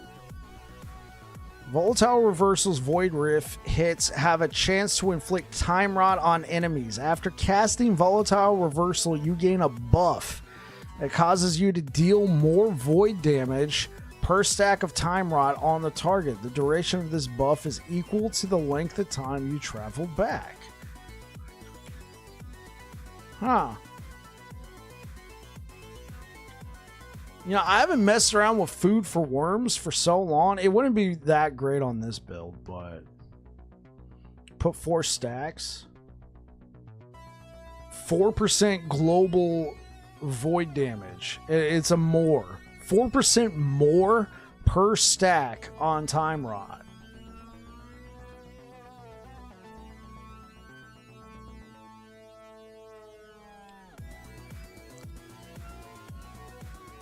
Incredible.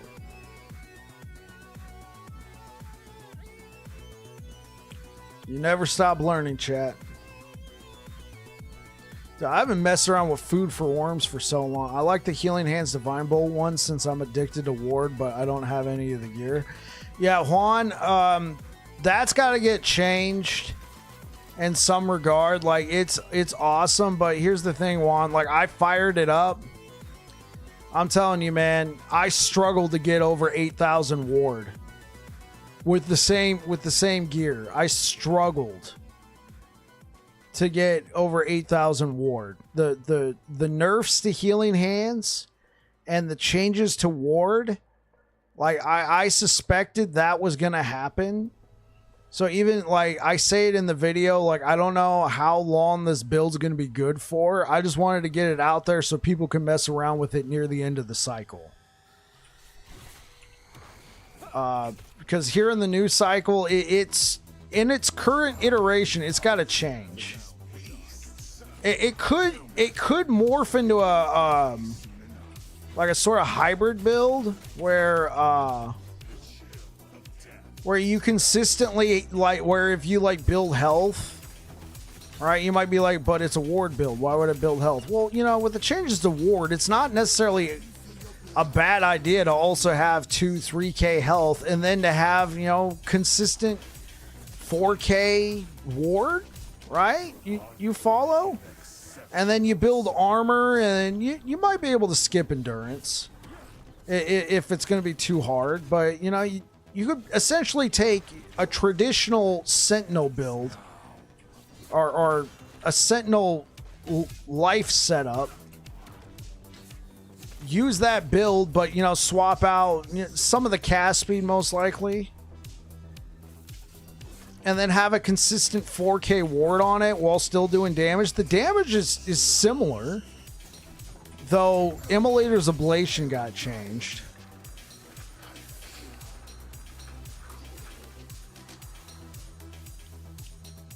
Oh, okay. Yeah, so Juan, ward took a big nerf.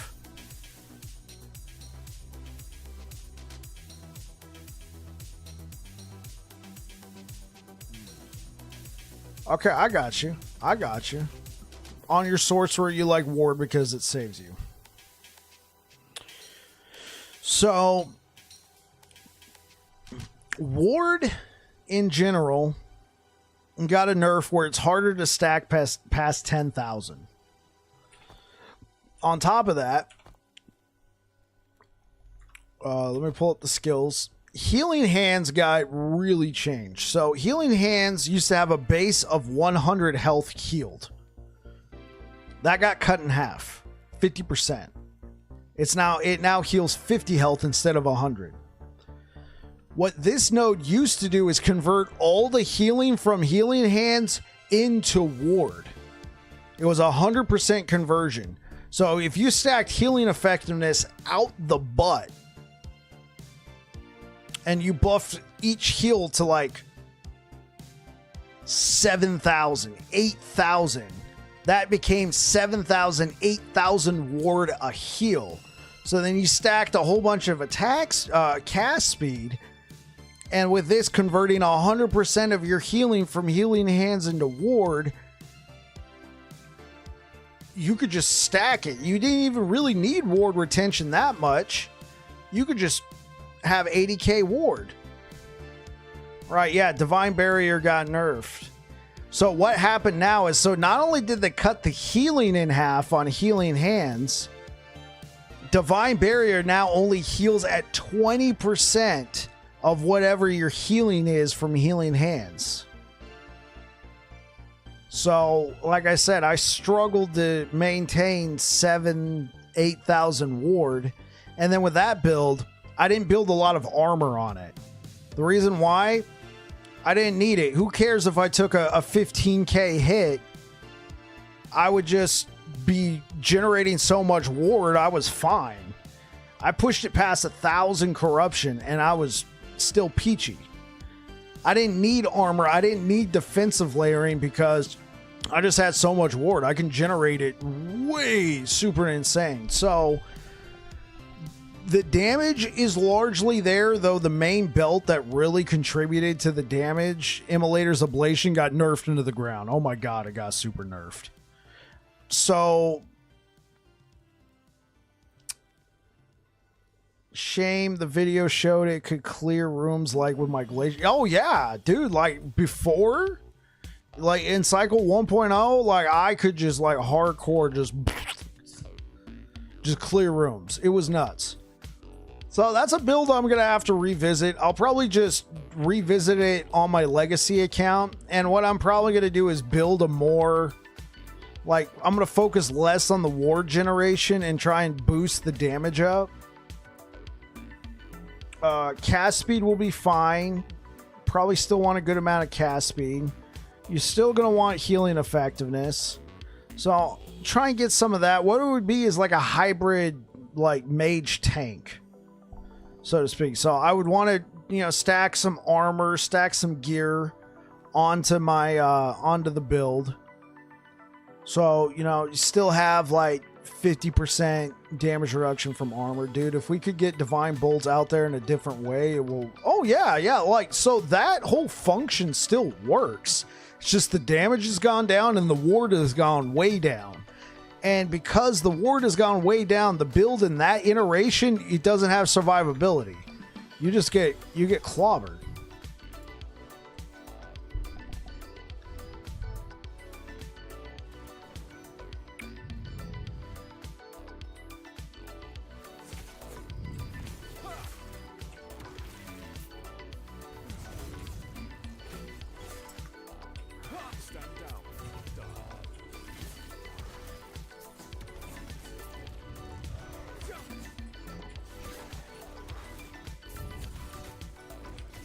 Hey, what up, Tilron? How's it going? Things are going good, man. We're just out here killing stuff.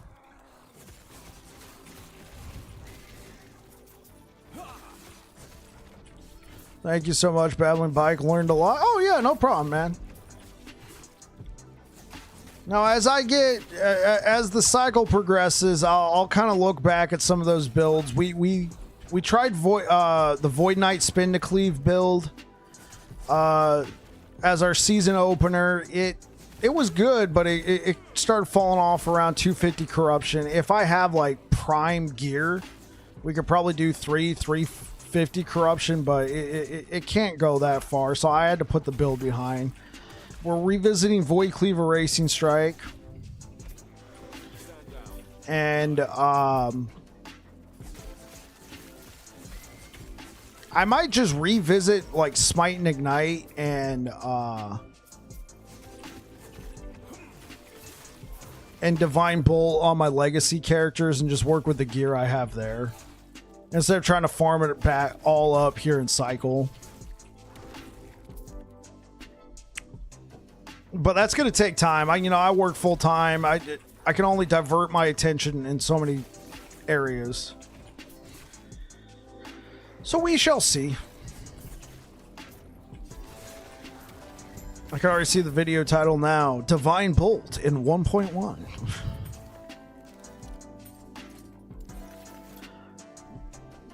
Tilron, well, I had a Monday of Mondays. Hit a deer on my way to work today in my new car. I'm good, but the car has some damage. Oh, bro.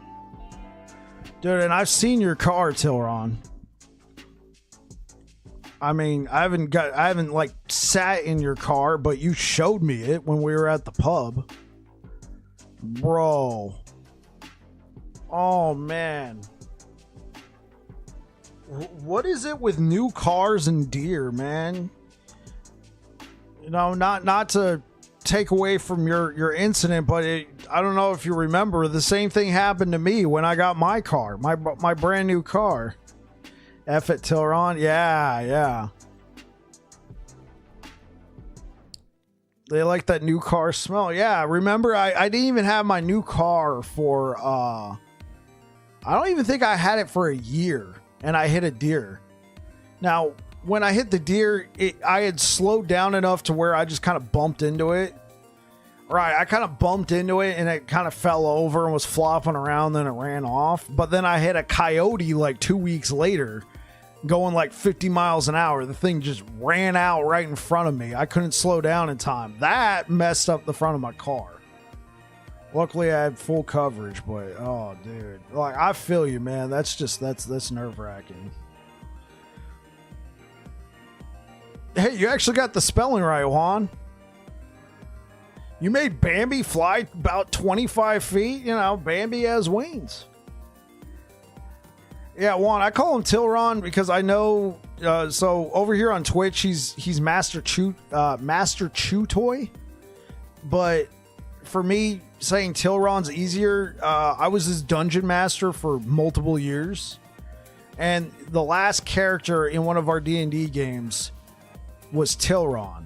So I'm not going to call him by his actual name here on the internet. That's his own business.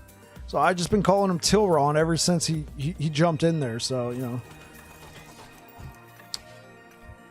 Yeah, some people are like, why do you keep calling him Tilron? His name is Master Chew Toy.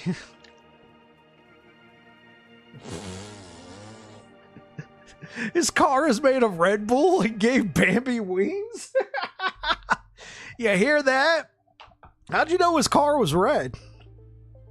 That's kind of creepy.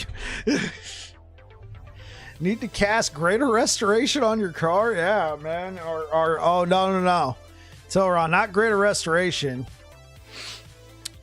Mend Object. There you go. We need to cast Mend Object. Now you're worried? Yeah. Mending.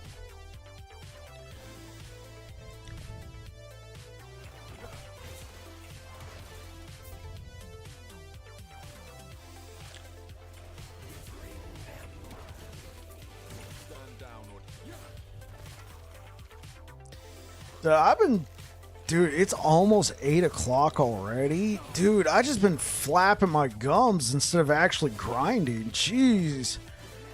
Like, I put in the title of the stream 275 corruption because I thought we'd be there in like 30-40 minutes. It's been almost 2 hours. I've just been over here just hamming it up with you guys. Well, honestly, that's probably what you guys come here for, right? You want to talk to me? You want to talk to the bike? You want Peter in your ear? My first name is Peter, by the way. Just saying that isn't an innuendo.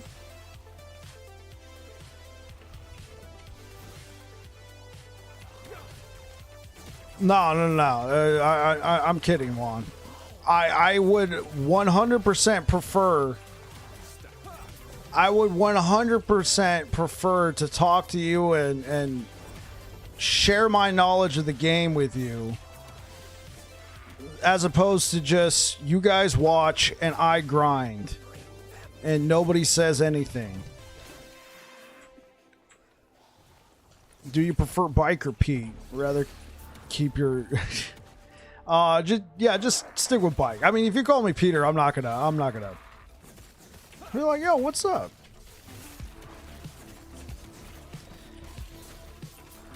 I'm criticizing myself, Juan, because you asked the question and then I went on a 10-minute spiel instead of just telling you, yeah, that's what you need to know. Professor Bike in the house and last Epoch school is in session. That's right.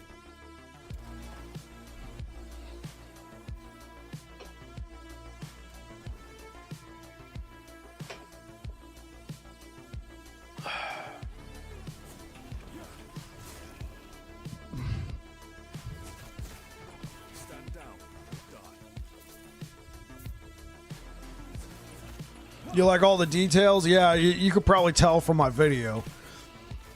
I mean, wait, Juan, which video were you watching?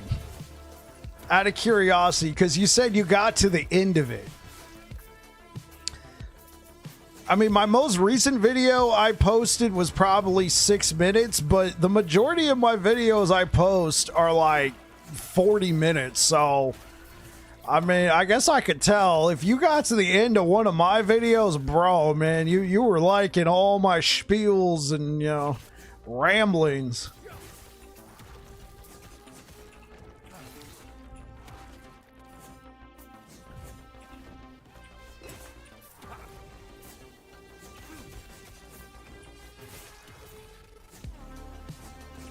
Whoa, wait, you in its entirety watched Divine Bolt and Smite and Ignite? Bro. That's like an hour and a half.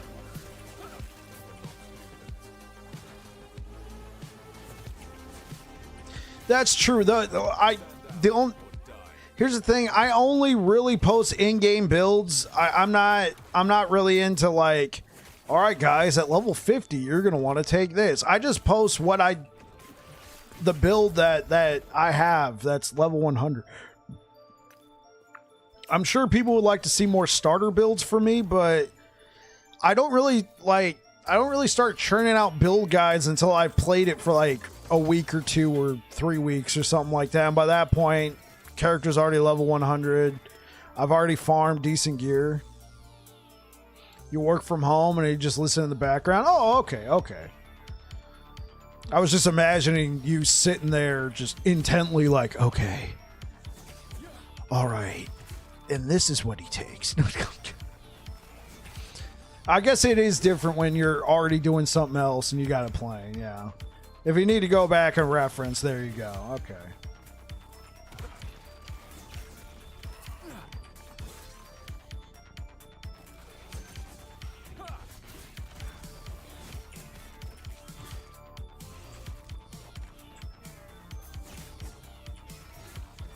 Actually, wait, I think I'm confusing you with somebody else.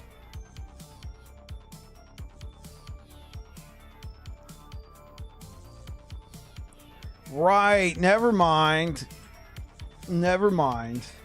I am confusing you with somebody else. There was somebody at the start of my stream, Juan, who said he just got done watching a video and in the preview it showed I was live, so he jumped into the stream and was like, yo, just watch your video, thanks. You came into the stream saying, I've seen your videos, or at least 2 videos. Can you tell me about why? Yeah, you did. I'm not saying that you didn't, for sure. No, yeah, there was somebody earlier who came directly into the stream from watching a video because I just happened to go live right as he finished. I didn't ask him what video he watched.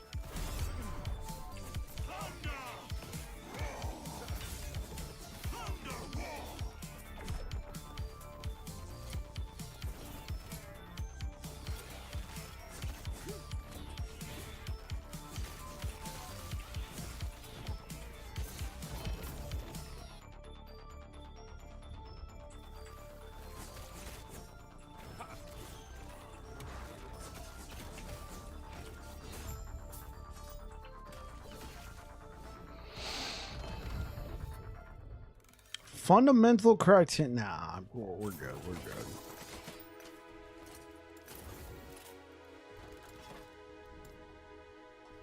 We could go for these. Let's grab these real quick.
The skin on my character makes him look like Kung Fu Panda. Yo, what's up, everybody? I'm Poe.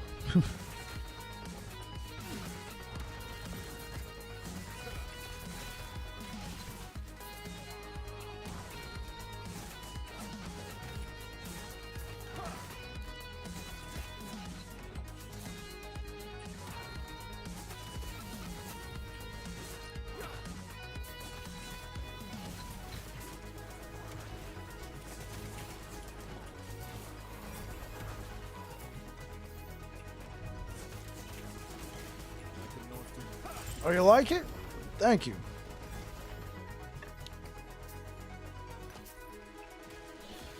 Yeah, I've purchased a number of cosmetics from Void Wielding. Well, I mean, if we wanted to go super Void, we could run something like this.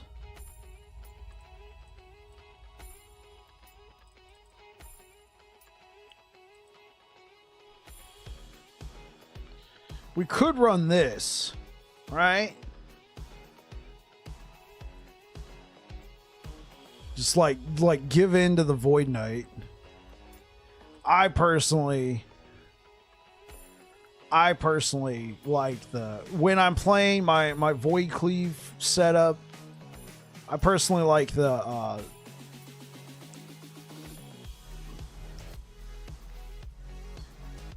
you didn't read the second part. European Samurai, right. It gives you that vibe, huh?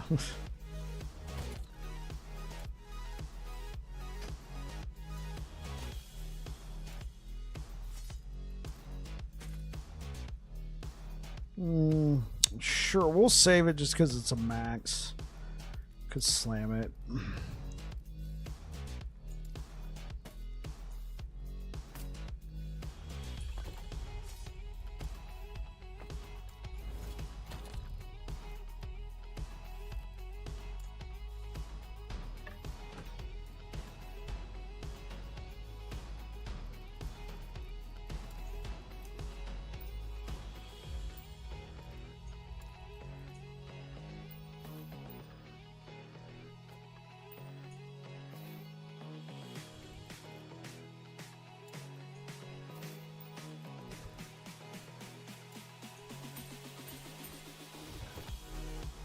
So what's your crit chance? Gotta be high. Okay, so my crit chance, if I was not you, so right now my melee critical strike chance is 44%, and when I'm using Void Cleave, we get an extra 2% base crit chance. Oh.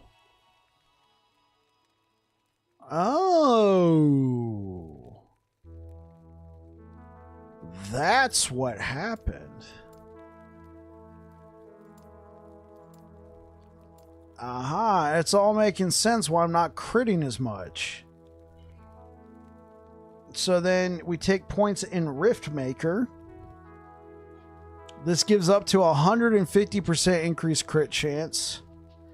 And then when we use Obliterator,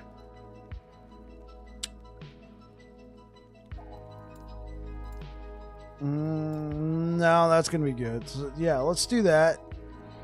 And then when we use Void Cleave, our next Erasing Strike becomes an automatic crit.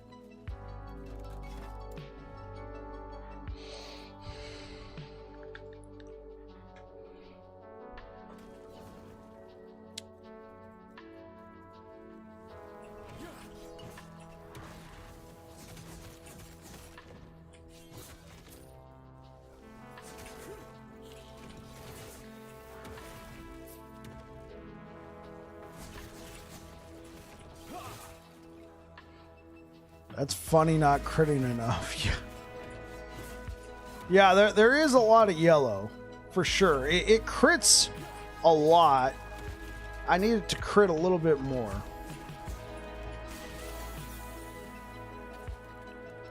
Okay, we'll take that. We'll take that Sword Catcher.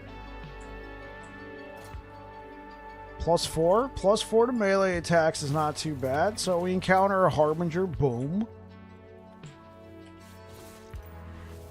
Ooh, there's a Harbinger nearby.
A 3 LP skull. Oh.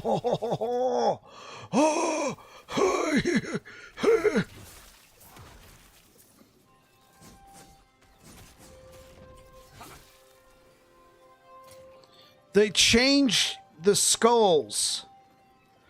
They changed the skulls. They now, all right, gents, going to sleep. Yeah, catch you later, Juan. Thanks for being here. 9,000!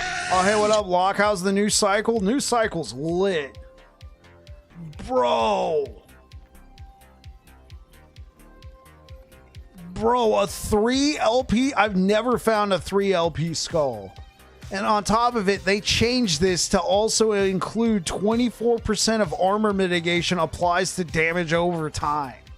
And then it gives you 9% more armor. It has plus 74 armor, plus 130 armor, and 80% increased void and necrotic damage. 20% of void and necrotic damage taken as physical damage. Bruh. You finally burnt yourself out on the pit? Dude, this new cycle, bro, it's pretty lit, man. Locke, you're going to have a great time if you want to grind, bro.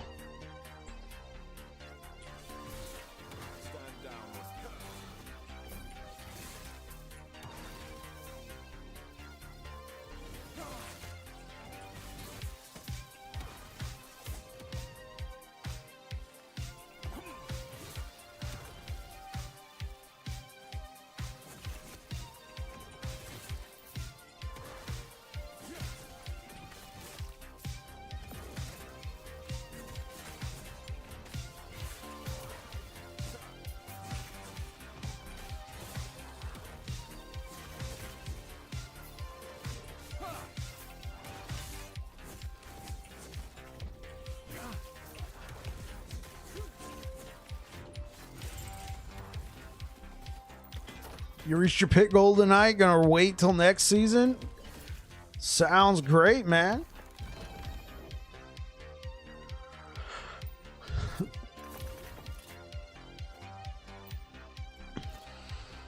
Okay. What kind of helms do we have that we could slam into this? So we got the helm I'm wearing. That's cool, but do we have any with like, yeah, okay, so we got something like this. I don't know if I would use this. Maybe.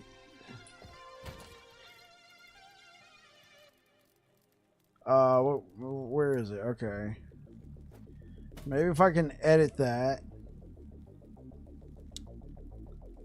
We could go with this. That's kind of insane. We have this one. This one's a classic. Vitality, health, and health. I'd want to get some form of health on there like this.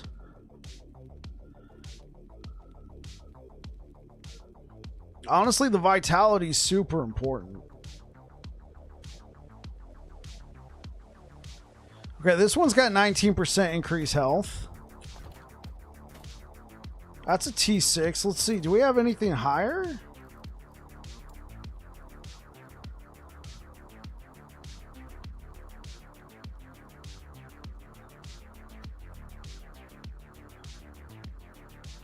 This is a 12% vitality. Okay.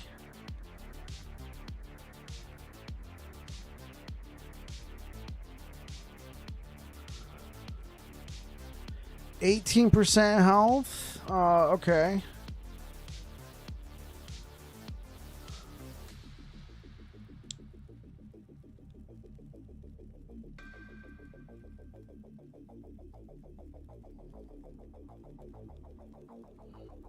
Okay, so our choices are this item, what we're currently wearing. I mean, I could always wear this. So I could slam this. So 3 are going to go over. So let's say strength and vitality go over. That's still decent. Let's see if we can't work our magic here.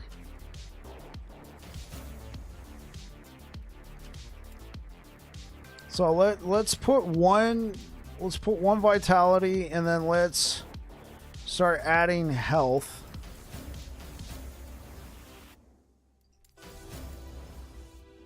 And then YOLO levels to devouring orb. Okay, yeah, I'd probably slam this.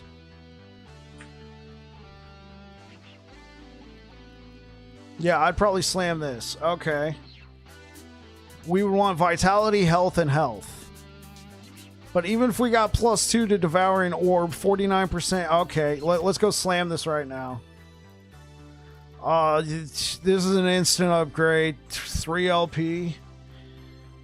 What are the chances on a 3 LP decayed skull? I mean, I know it's probably a little bit lower. That's probably not like out of the realm of possibility, but let's look at this.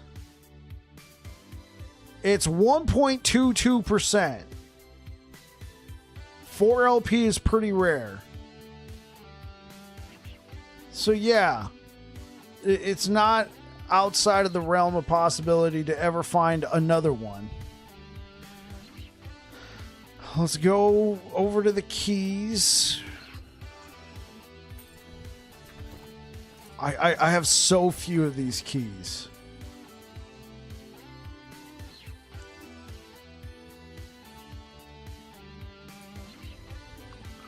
What are you going to be rolling, Locke?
Sure, we'll take it.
way over here. Okay. Yeah, so Locke, I don't know if you heard me. I think we just had an ad play. Like, what class are you thinking about rolling this cycle?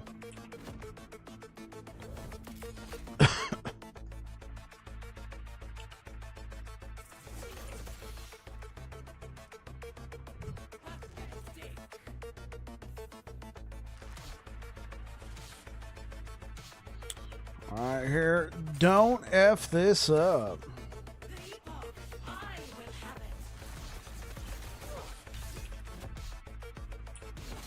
Oh, shoot.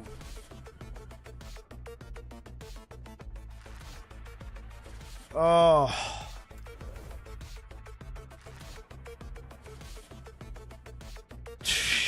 I literally told myself, don't.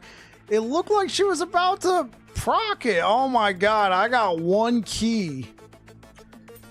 Okay, what? Okay, fine. We'll just do it at level 2. We'll get it over with. That's all we need. I messed it up. I came back too soon.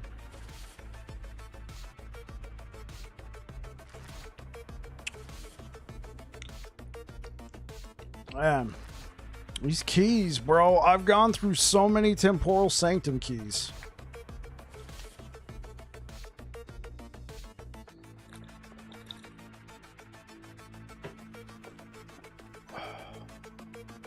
What? Lost connection to game? I lagged out of the server? See, that's what it was, chat. I lagged out of the server. It wasn't because I'm a scrub, right? Wink, wink.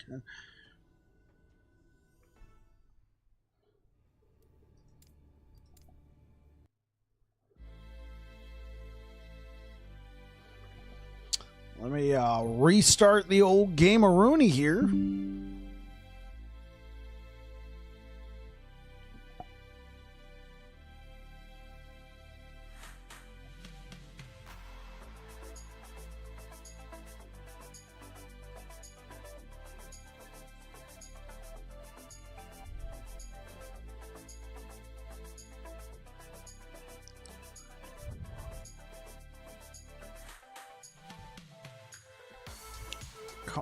Come on.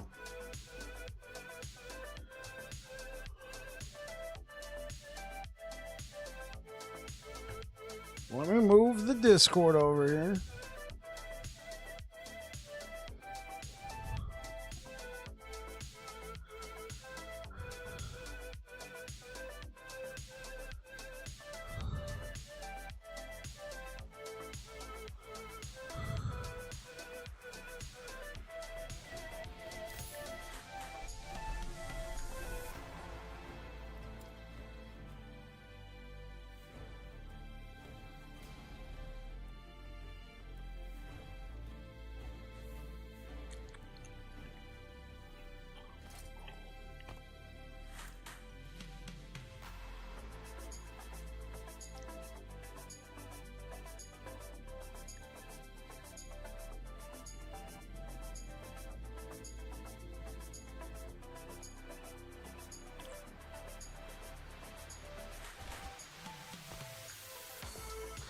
Is it just me, or just pushing corruption feels like a slog? It does feel like a slog, even with the new changes they made.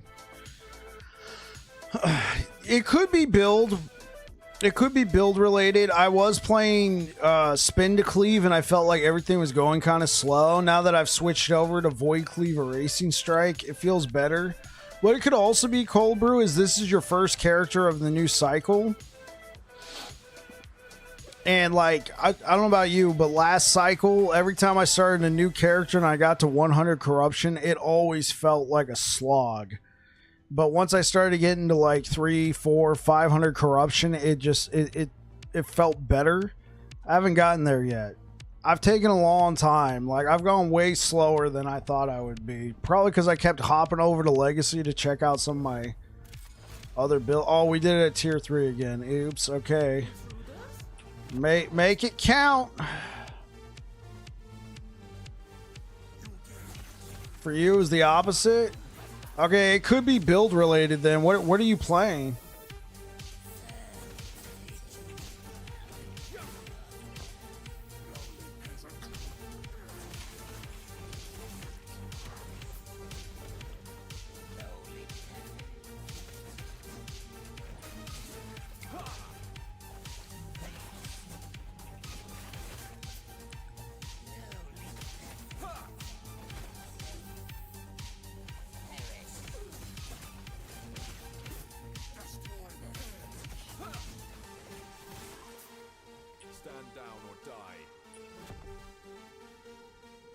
Shaman Avalanche. Okay, I'm not very familiar with the build. I know it's powerful.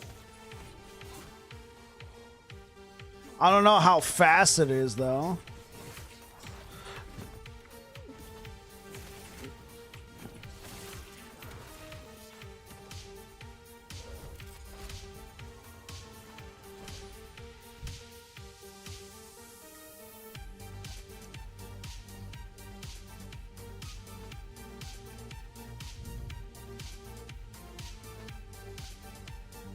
How is this possible? Only I should be able to command time here.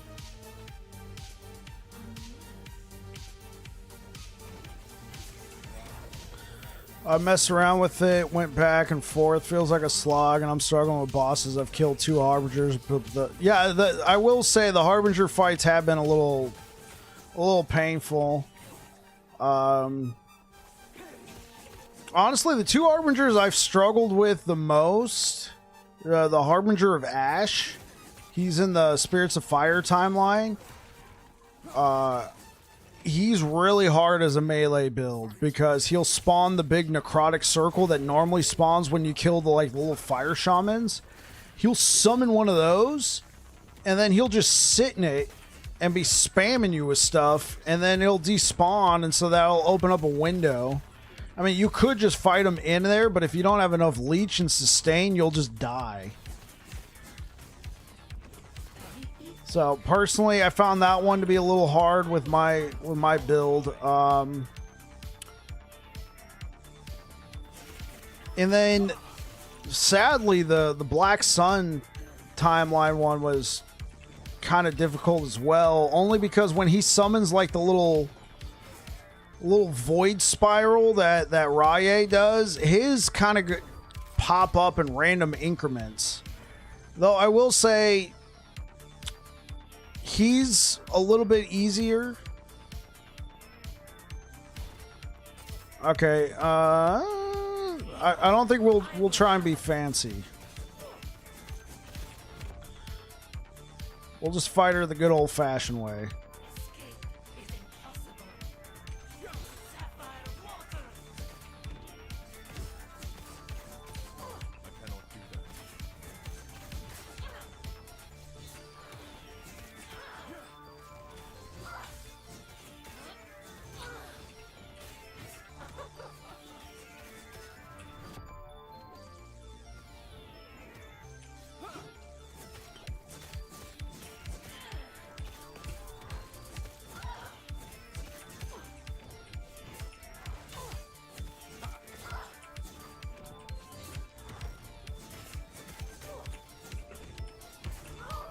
Oh, hey, what up, Summoner? Delete the message. Oh, look at that.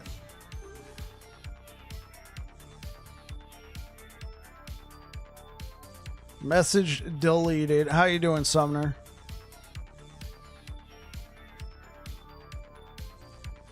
You hate those? Yeah. You're doing good. I'm glad to hear it, bro. You're like one of 2 people.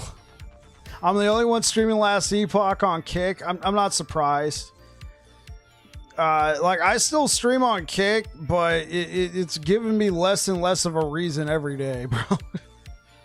Just because of all the bot spams. The only reason why I stay over here is because I've met cool people like you and Logie the other day. You're about to start streaming, so we'll be together. Hey, that's what I'm talking about, Sumner. Get it. Okay, so we also have options here.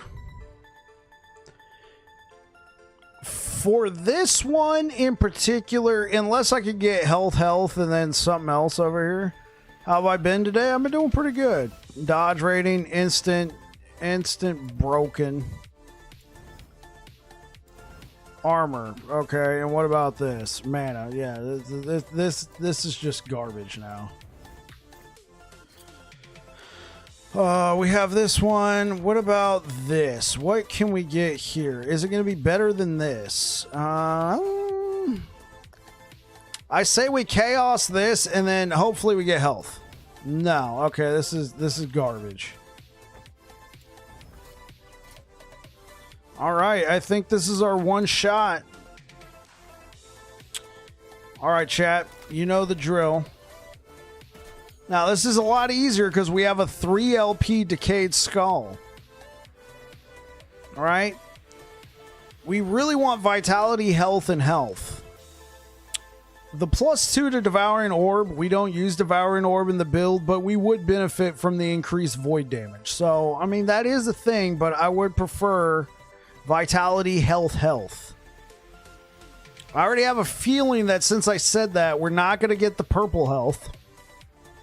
We're going to get Vitality, Health, and Devouring Orb. I still think it's a W. Nonetheless, I would really want the... Yeah. Yeah, I've been doing pretty good today, Sumner.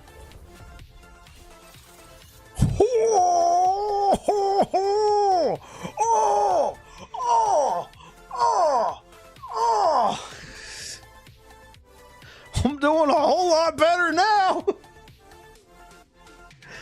Yellow. Oh, it is more health. We did lose some vitality because we took that off. Oh, wait, what's our armor at now? Dude. Dude.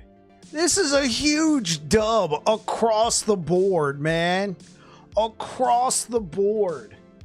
The only way this could be better is if it was 4 LP and then we had a tier 7 vitality and then a tier 7 increased health. I mean, that's hoping for too much. Bro, I got exactly what I wanted. Oh my God.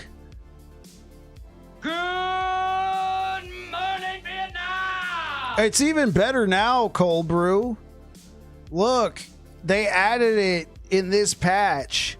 24% of armor mitigation also applies to damage over time. That wasn't there last build. It's there now. It's had the armor, the more armor, the 20% of void and necrotic damage taken as physical, which that is huge. Right? Let me explain something to you guys real quick. 20% of void and necrotic damage. That might seem like... Yeah, I'm going to be a tank. That might not seem like a lot, like too much. But here's the deal. The reason why converting any damage that is not physical into physical is because we get to apply our full armor damage reduction bonus against it. Remember, fire, lightning, cold, poison, necrotic, and void, we only get to apply 70% of our armor damage mitigation. So that'd be a 51% damage mitigation. But when we get something like this, we get to apply the full effect to 20% of that damage. So if you can set it up in a way and get 100% of void taken as physical, that means you get the full amount of this damage mitigation. No, it's not capped at 70%. The armor, you have to stack a boatload of armor. Like, you got to have like 10,000 armor or something like that. But at that point, I believe you get 85%. I think 85% is where it caps out at.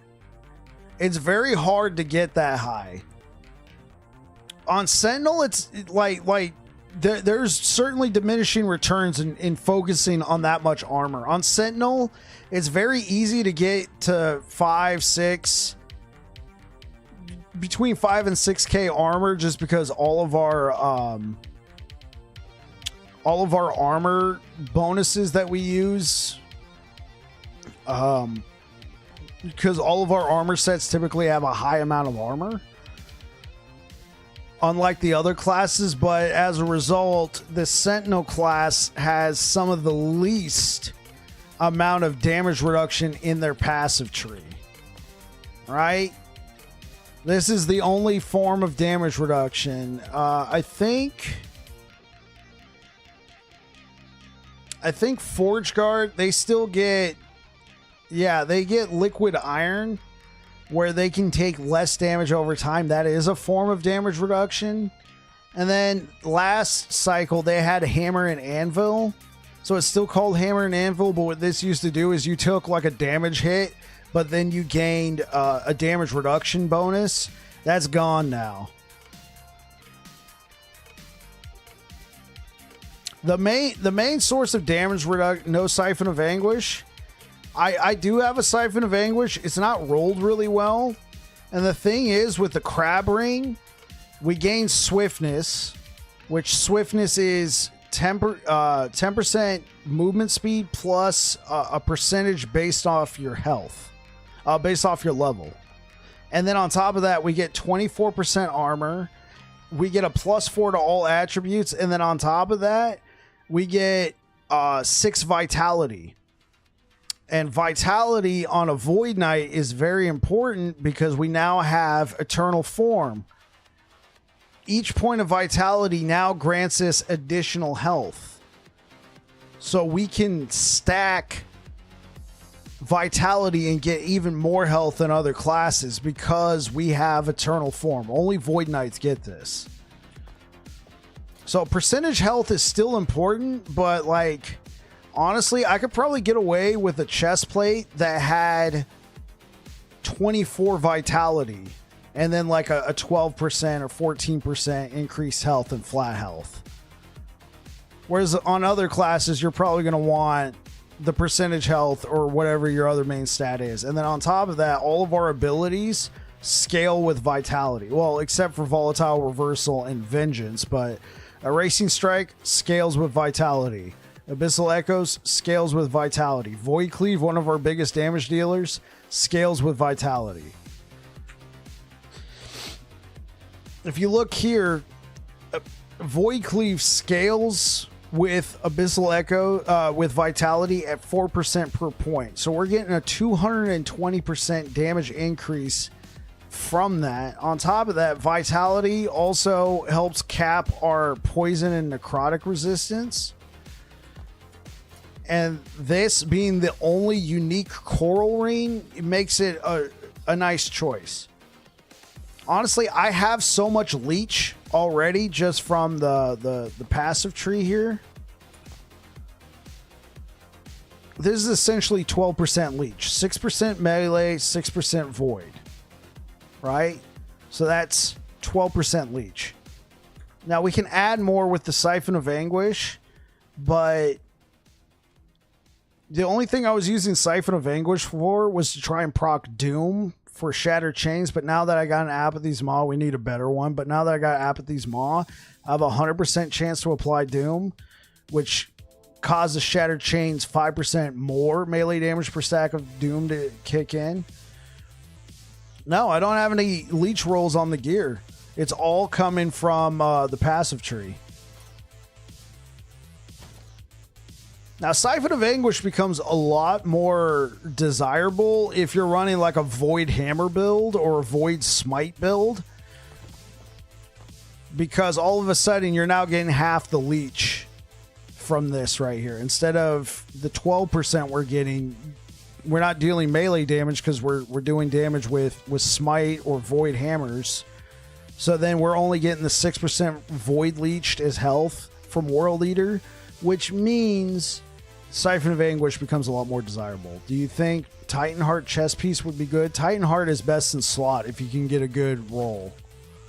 I personally do not have good rolls.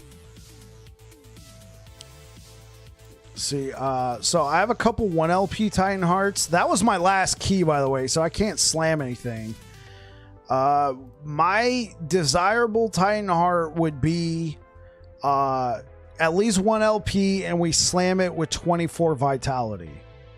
That's the only time that it'll compete with something like an Apocalypse plate, because we're going to lose a bunch of armor, right? And then we lose the ability to regenerate armor, but we do get 38% health. That's like a T7 affix now. We do get increased melee damage. And then the 15% less damage taken while wielding a two-handed melee weapon, that's also very nice too. But I only like Titanheart when I get the primo roll that I need. I don't have that right now. Okay, let's get back to the end of time. Farm a couple more echoes. Hey, what up, Zach Mania Devil? How you doing, man? Yeah, you're gonna be a tank. Thanks, Sumner. We're kind of geeking out over the fact that I got a 3LP skull and I got vitality, health, and health to go over. The 3 stats I wanted off that helmet, I was able to get over. The Decayed Skull is just so good now, with that armor mitigation also applying to damage over time. Yeah, I found a 3LP. I was just farming 200 corruption echoes. This dropped. No prophecies. This just dropped on its own. Massive. I went and slammed it. I got vitality, health, and health. The only way this could be better, right? The only way this could be better is if I got like a T7 vitality, and then if I had like a high tier 5 or even a T6 increase health. You've been enjoying the cycle so far? Yeah, you already know it, man. Cycle's been great.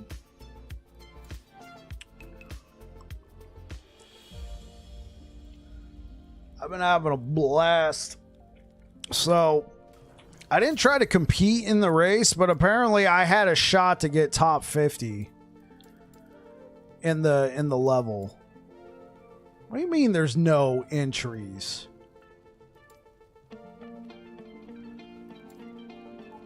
Yeah, apparently I had a shot to get, if I had focused on, yeah, everybody's level 100 now. If I had focused on just pushing corruption and getting XP, I checked on Saturday, they were still like level 99s and 98s. I've not been playing it all, so bummed, but it is what it is. I play Circle of Fortune anyways, but I'm rolling a Poison Scorpion Beastmaster. That's what I'm talking about, man. Poison Scorpion Beastmaster is really cool. The guy who popularized it, Cookbook, he was like actually one of the first people to stop by my channel when I started streaming this game. Had like nobody watching, and then Cookbook joins. And there's this other guy called Perry the Pig who stopped by and left me a kind message. And I was like, oh, that's cool. And Cookbook's like, oh, that's Perry the Pig. I'm like, who's Perry the Pig? He's like, you don't know who Perry the Pig is? I'm like, no, now I do. Yeah, so whenever I hear Poison Scorpion Beastmaster, I think of Cookbook, man.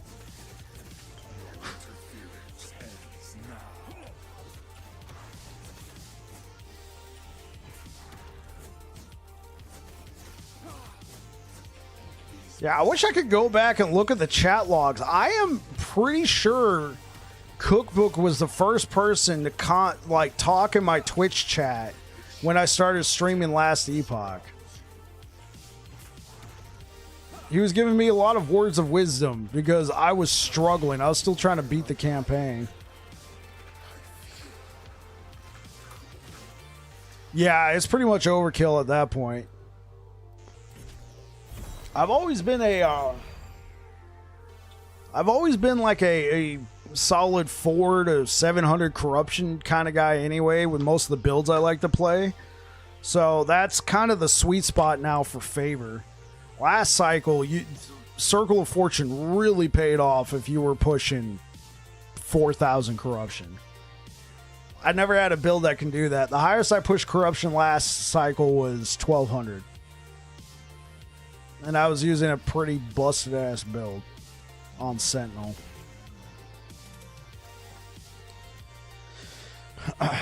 So I actually did not make solo account found this cycle. I just rolled a normal. And so I'm going to level up. I'm going to level up the Circle of Fortune all the way to max just so I can see how it feels with all these new upgrades. Just see if it's worth it. But then I'm probably going to go Merchant's Guild and check that out.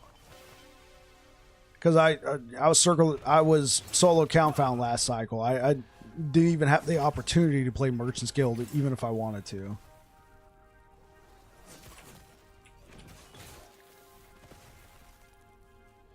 Everything was ward based. Dumb. Yeah, exactly it. That was the build that I pushed. I used Divine Bolt Paladin.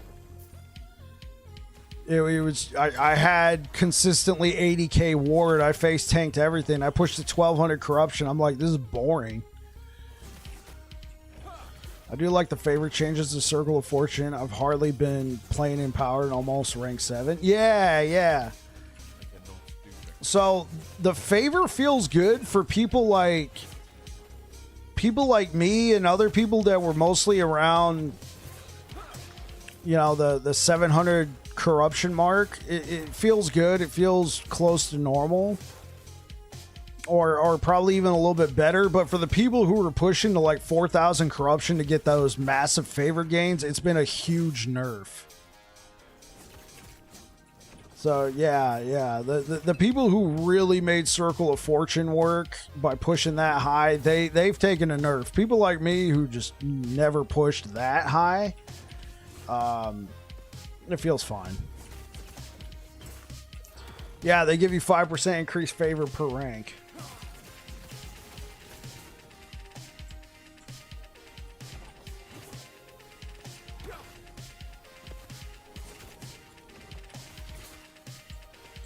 The one thing I'm worried about, though, when I switch over to Merchant's Guild to check it out, like, I'm gonna have to make sure I got some stuff in my inventory to actually grind out some favor to eventually buy some gear. Like, I'm pretty sure some of this stuff has got Circle of Fortune tags. Yeah, so I can't use that. I can use that. I can't use that.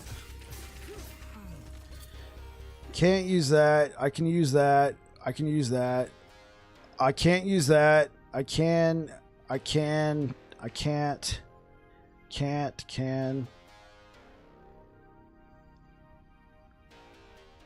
So most of my idols could stay. Half my gear I would have to find a replacement for that's not Circle of Fortune tagged.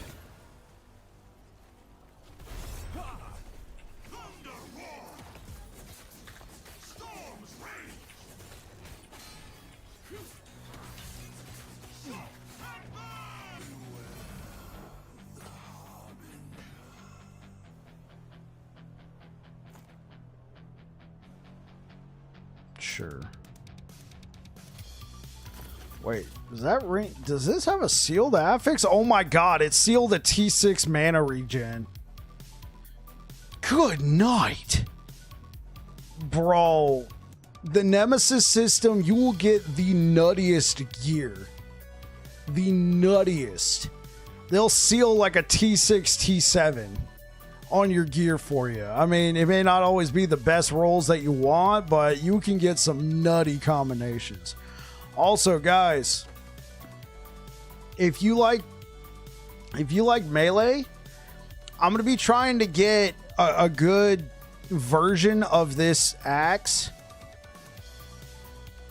and I'm going to be experimenting with this as opposed to something like Apathy's, because I think this has potential if you're a melee build.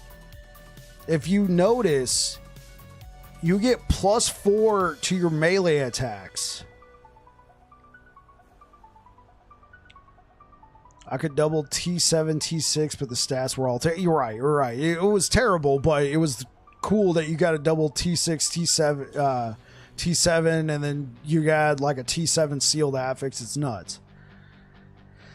So I'm going to be trying to get a good version. I'm going to need a version with crit chance on it or critical strike multiplier. But this is a nutty axe. It's a Bardiche, which you guys know I like Bardiches. But like, look here, let's equip this. Look at this. 3 of my skills now get +4 to their ranks.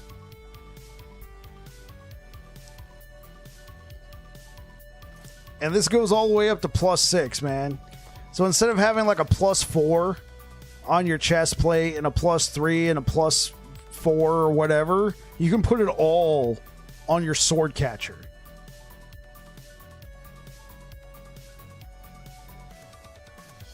And like, you can get some crazy synergies out of this thing. Like, if it has a parry chance built into it, and if you parry an attack, you have a 100% chance to restore you to full health. You also gain Frenzy for 5 seconds. And while you have Frenzy, you gain extra flat melee damage that can be applied to whatever you're doing. On top of the fact you already get flat melee damage again for you and your minions, and the weapon comes with flat 130 melee damage. On top of it, you get a chance to bleed, which the build we're playing right now can really benefit from bleeds. You want to try World Splitter? I found it in Legacy, and I'm gonna have to spend some more time in it.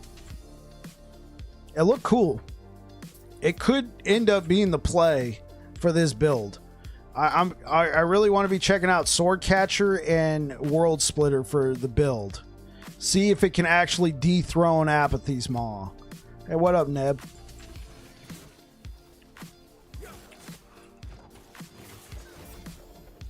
Oh, here we go.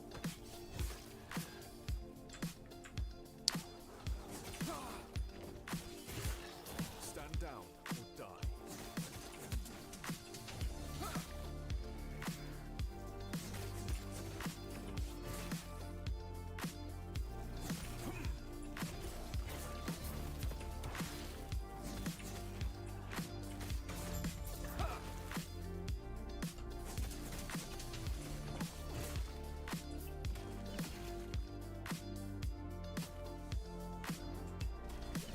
Oh, oops. You don't play World 1 Cleave anymore? No, I dropped it.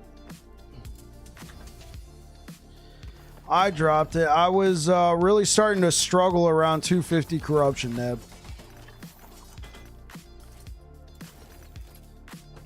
And even when I released the build, last cycle, I released it near the end of the cycle when I already had pretty decent gear, right?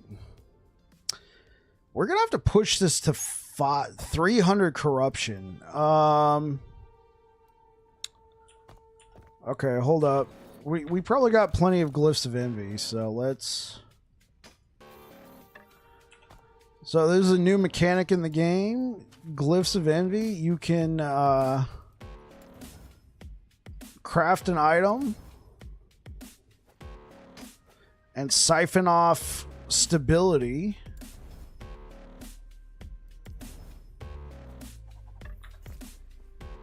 Okay, cool. Yeah, I gave up the Warpath Nebkiss. It was something I could revisit, but I'm just having too much fun on Void Cleaver Racing Strike. I wasn't getting the damage.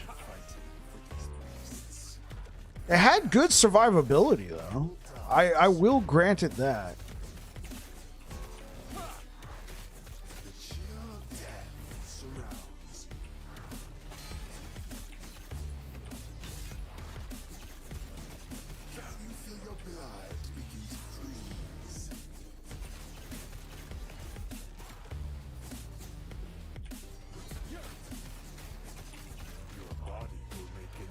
Yeah, it's really nice when you're like on Orbis's front door and you're like, I need some more stability. I need another boss.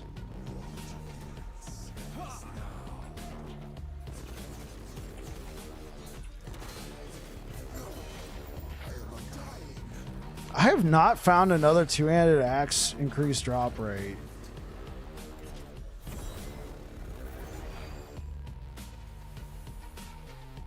Eulogy of Blood, Frostbite Shackle. Oh, there we go. We got a Temporal Sanctum. Right, yeah, that's my only source of sustain. I was running a Siphon of Anguish. I'm just having too much fun with this crab ring, man. The affixes I got on here are not all that good. This was from the Nemesis, but everything else I'm getting from this makes it 100% worth it. Okay, so we got this. We could try and slam this in the hopes that we can get the 14%. That'll be for a different day, though. Okay, let's fight this one.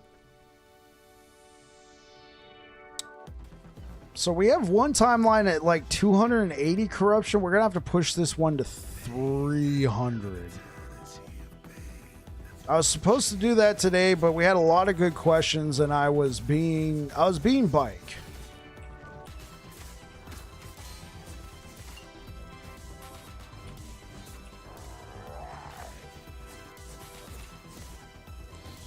I was given a lot of long-winded responses.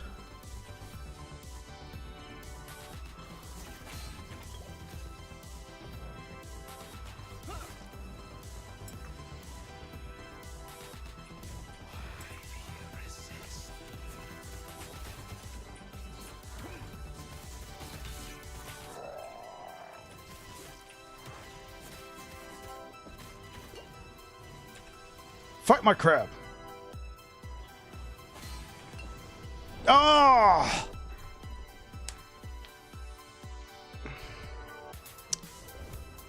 Oh, that sucks. Okay, let's fight this one. Luckily, we only lose one gaze.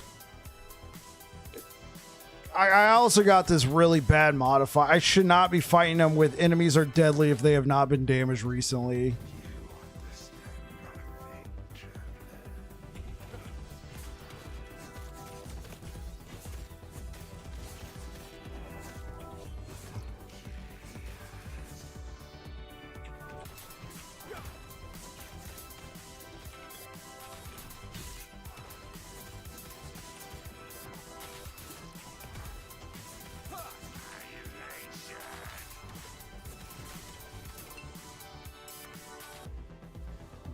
Where is he?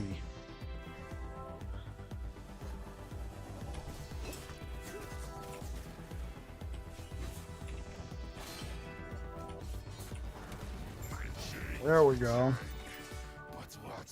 I think we glitched him out or something. We stun locked him. Okay, what's that put us? 278. Fine. We just got to farm up again.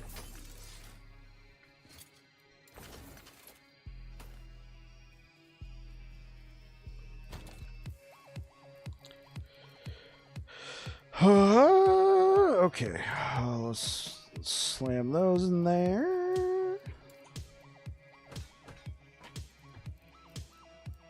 Is this a real? Oh, right. Okay, cool. That's a helmet. Let's put it into armor. Let's go down to weapons. Put that in there. We'll break that down. Let's go back up to armor. Let's deposit these keys. Good to have some Temporal Sanctum keys again.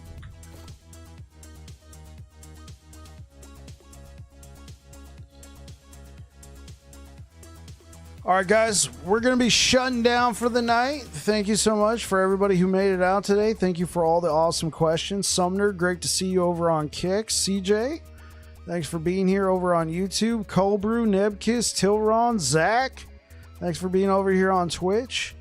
Appreciate it. I'll be back again tomorrow. We'll get some more grinding in, and hopefully we can take down this final Harbinger soon. I'll try and get a little extra work in tomorrow before we go live. Hopefully we'll be right on their doorstep. Anyway, you guys take care. Thank you so much for being here, and I hope to see you guys in the next one.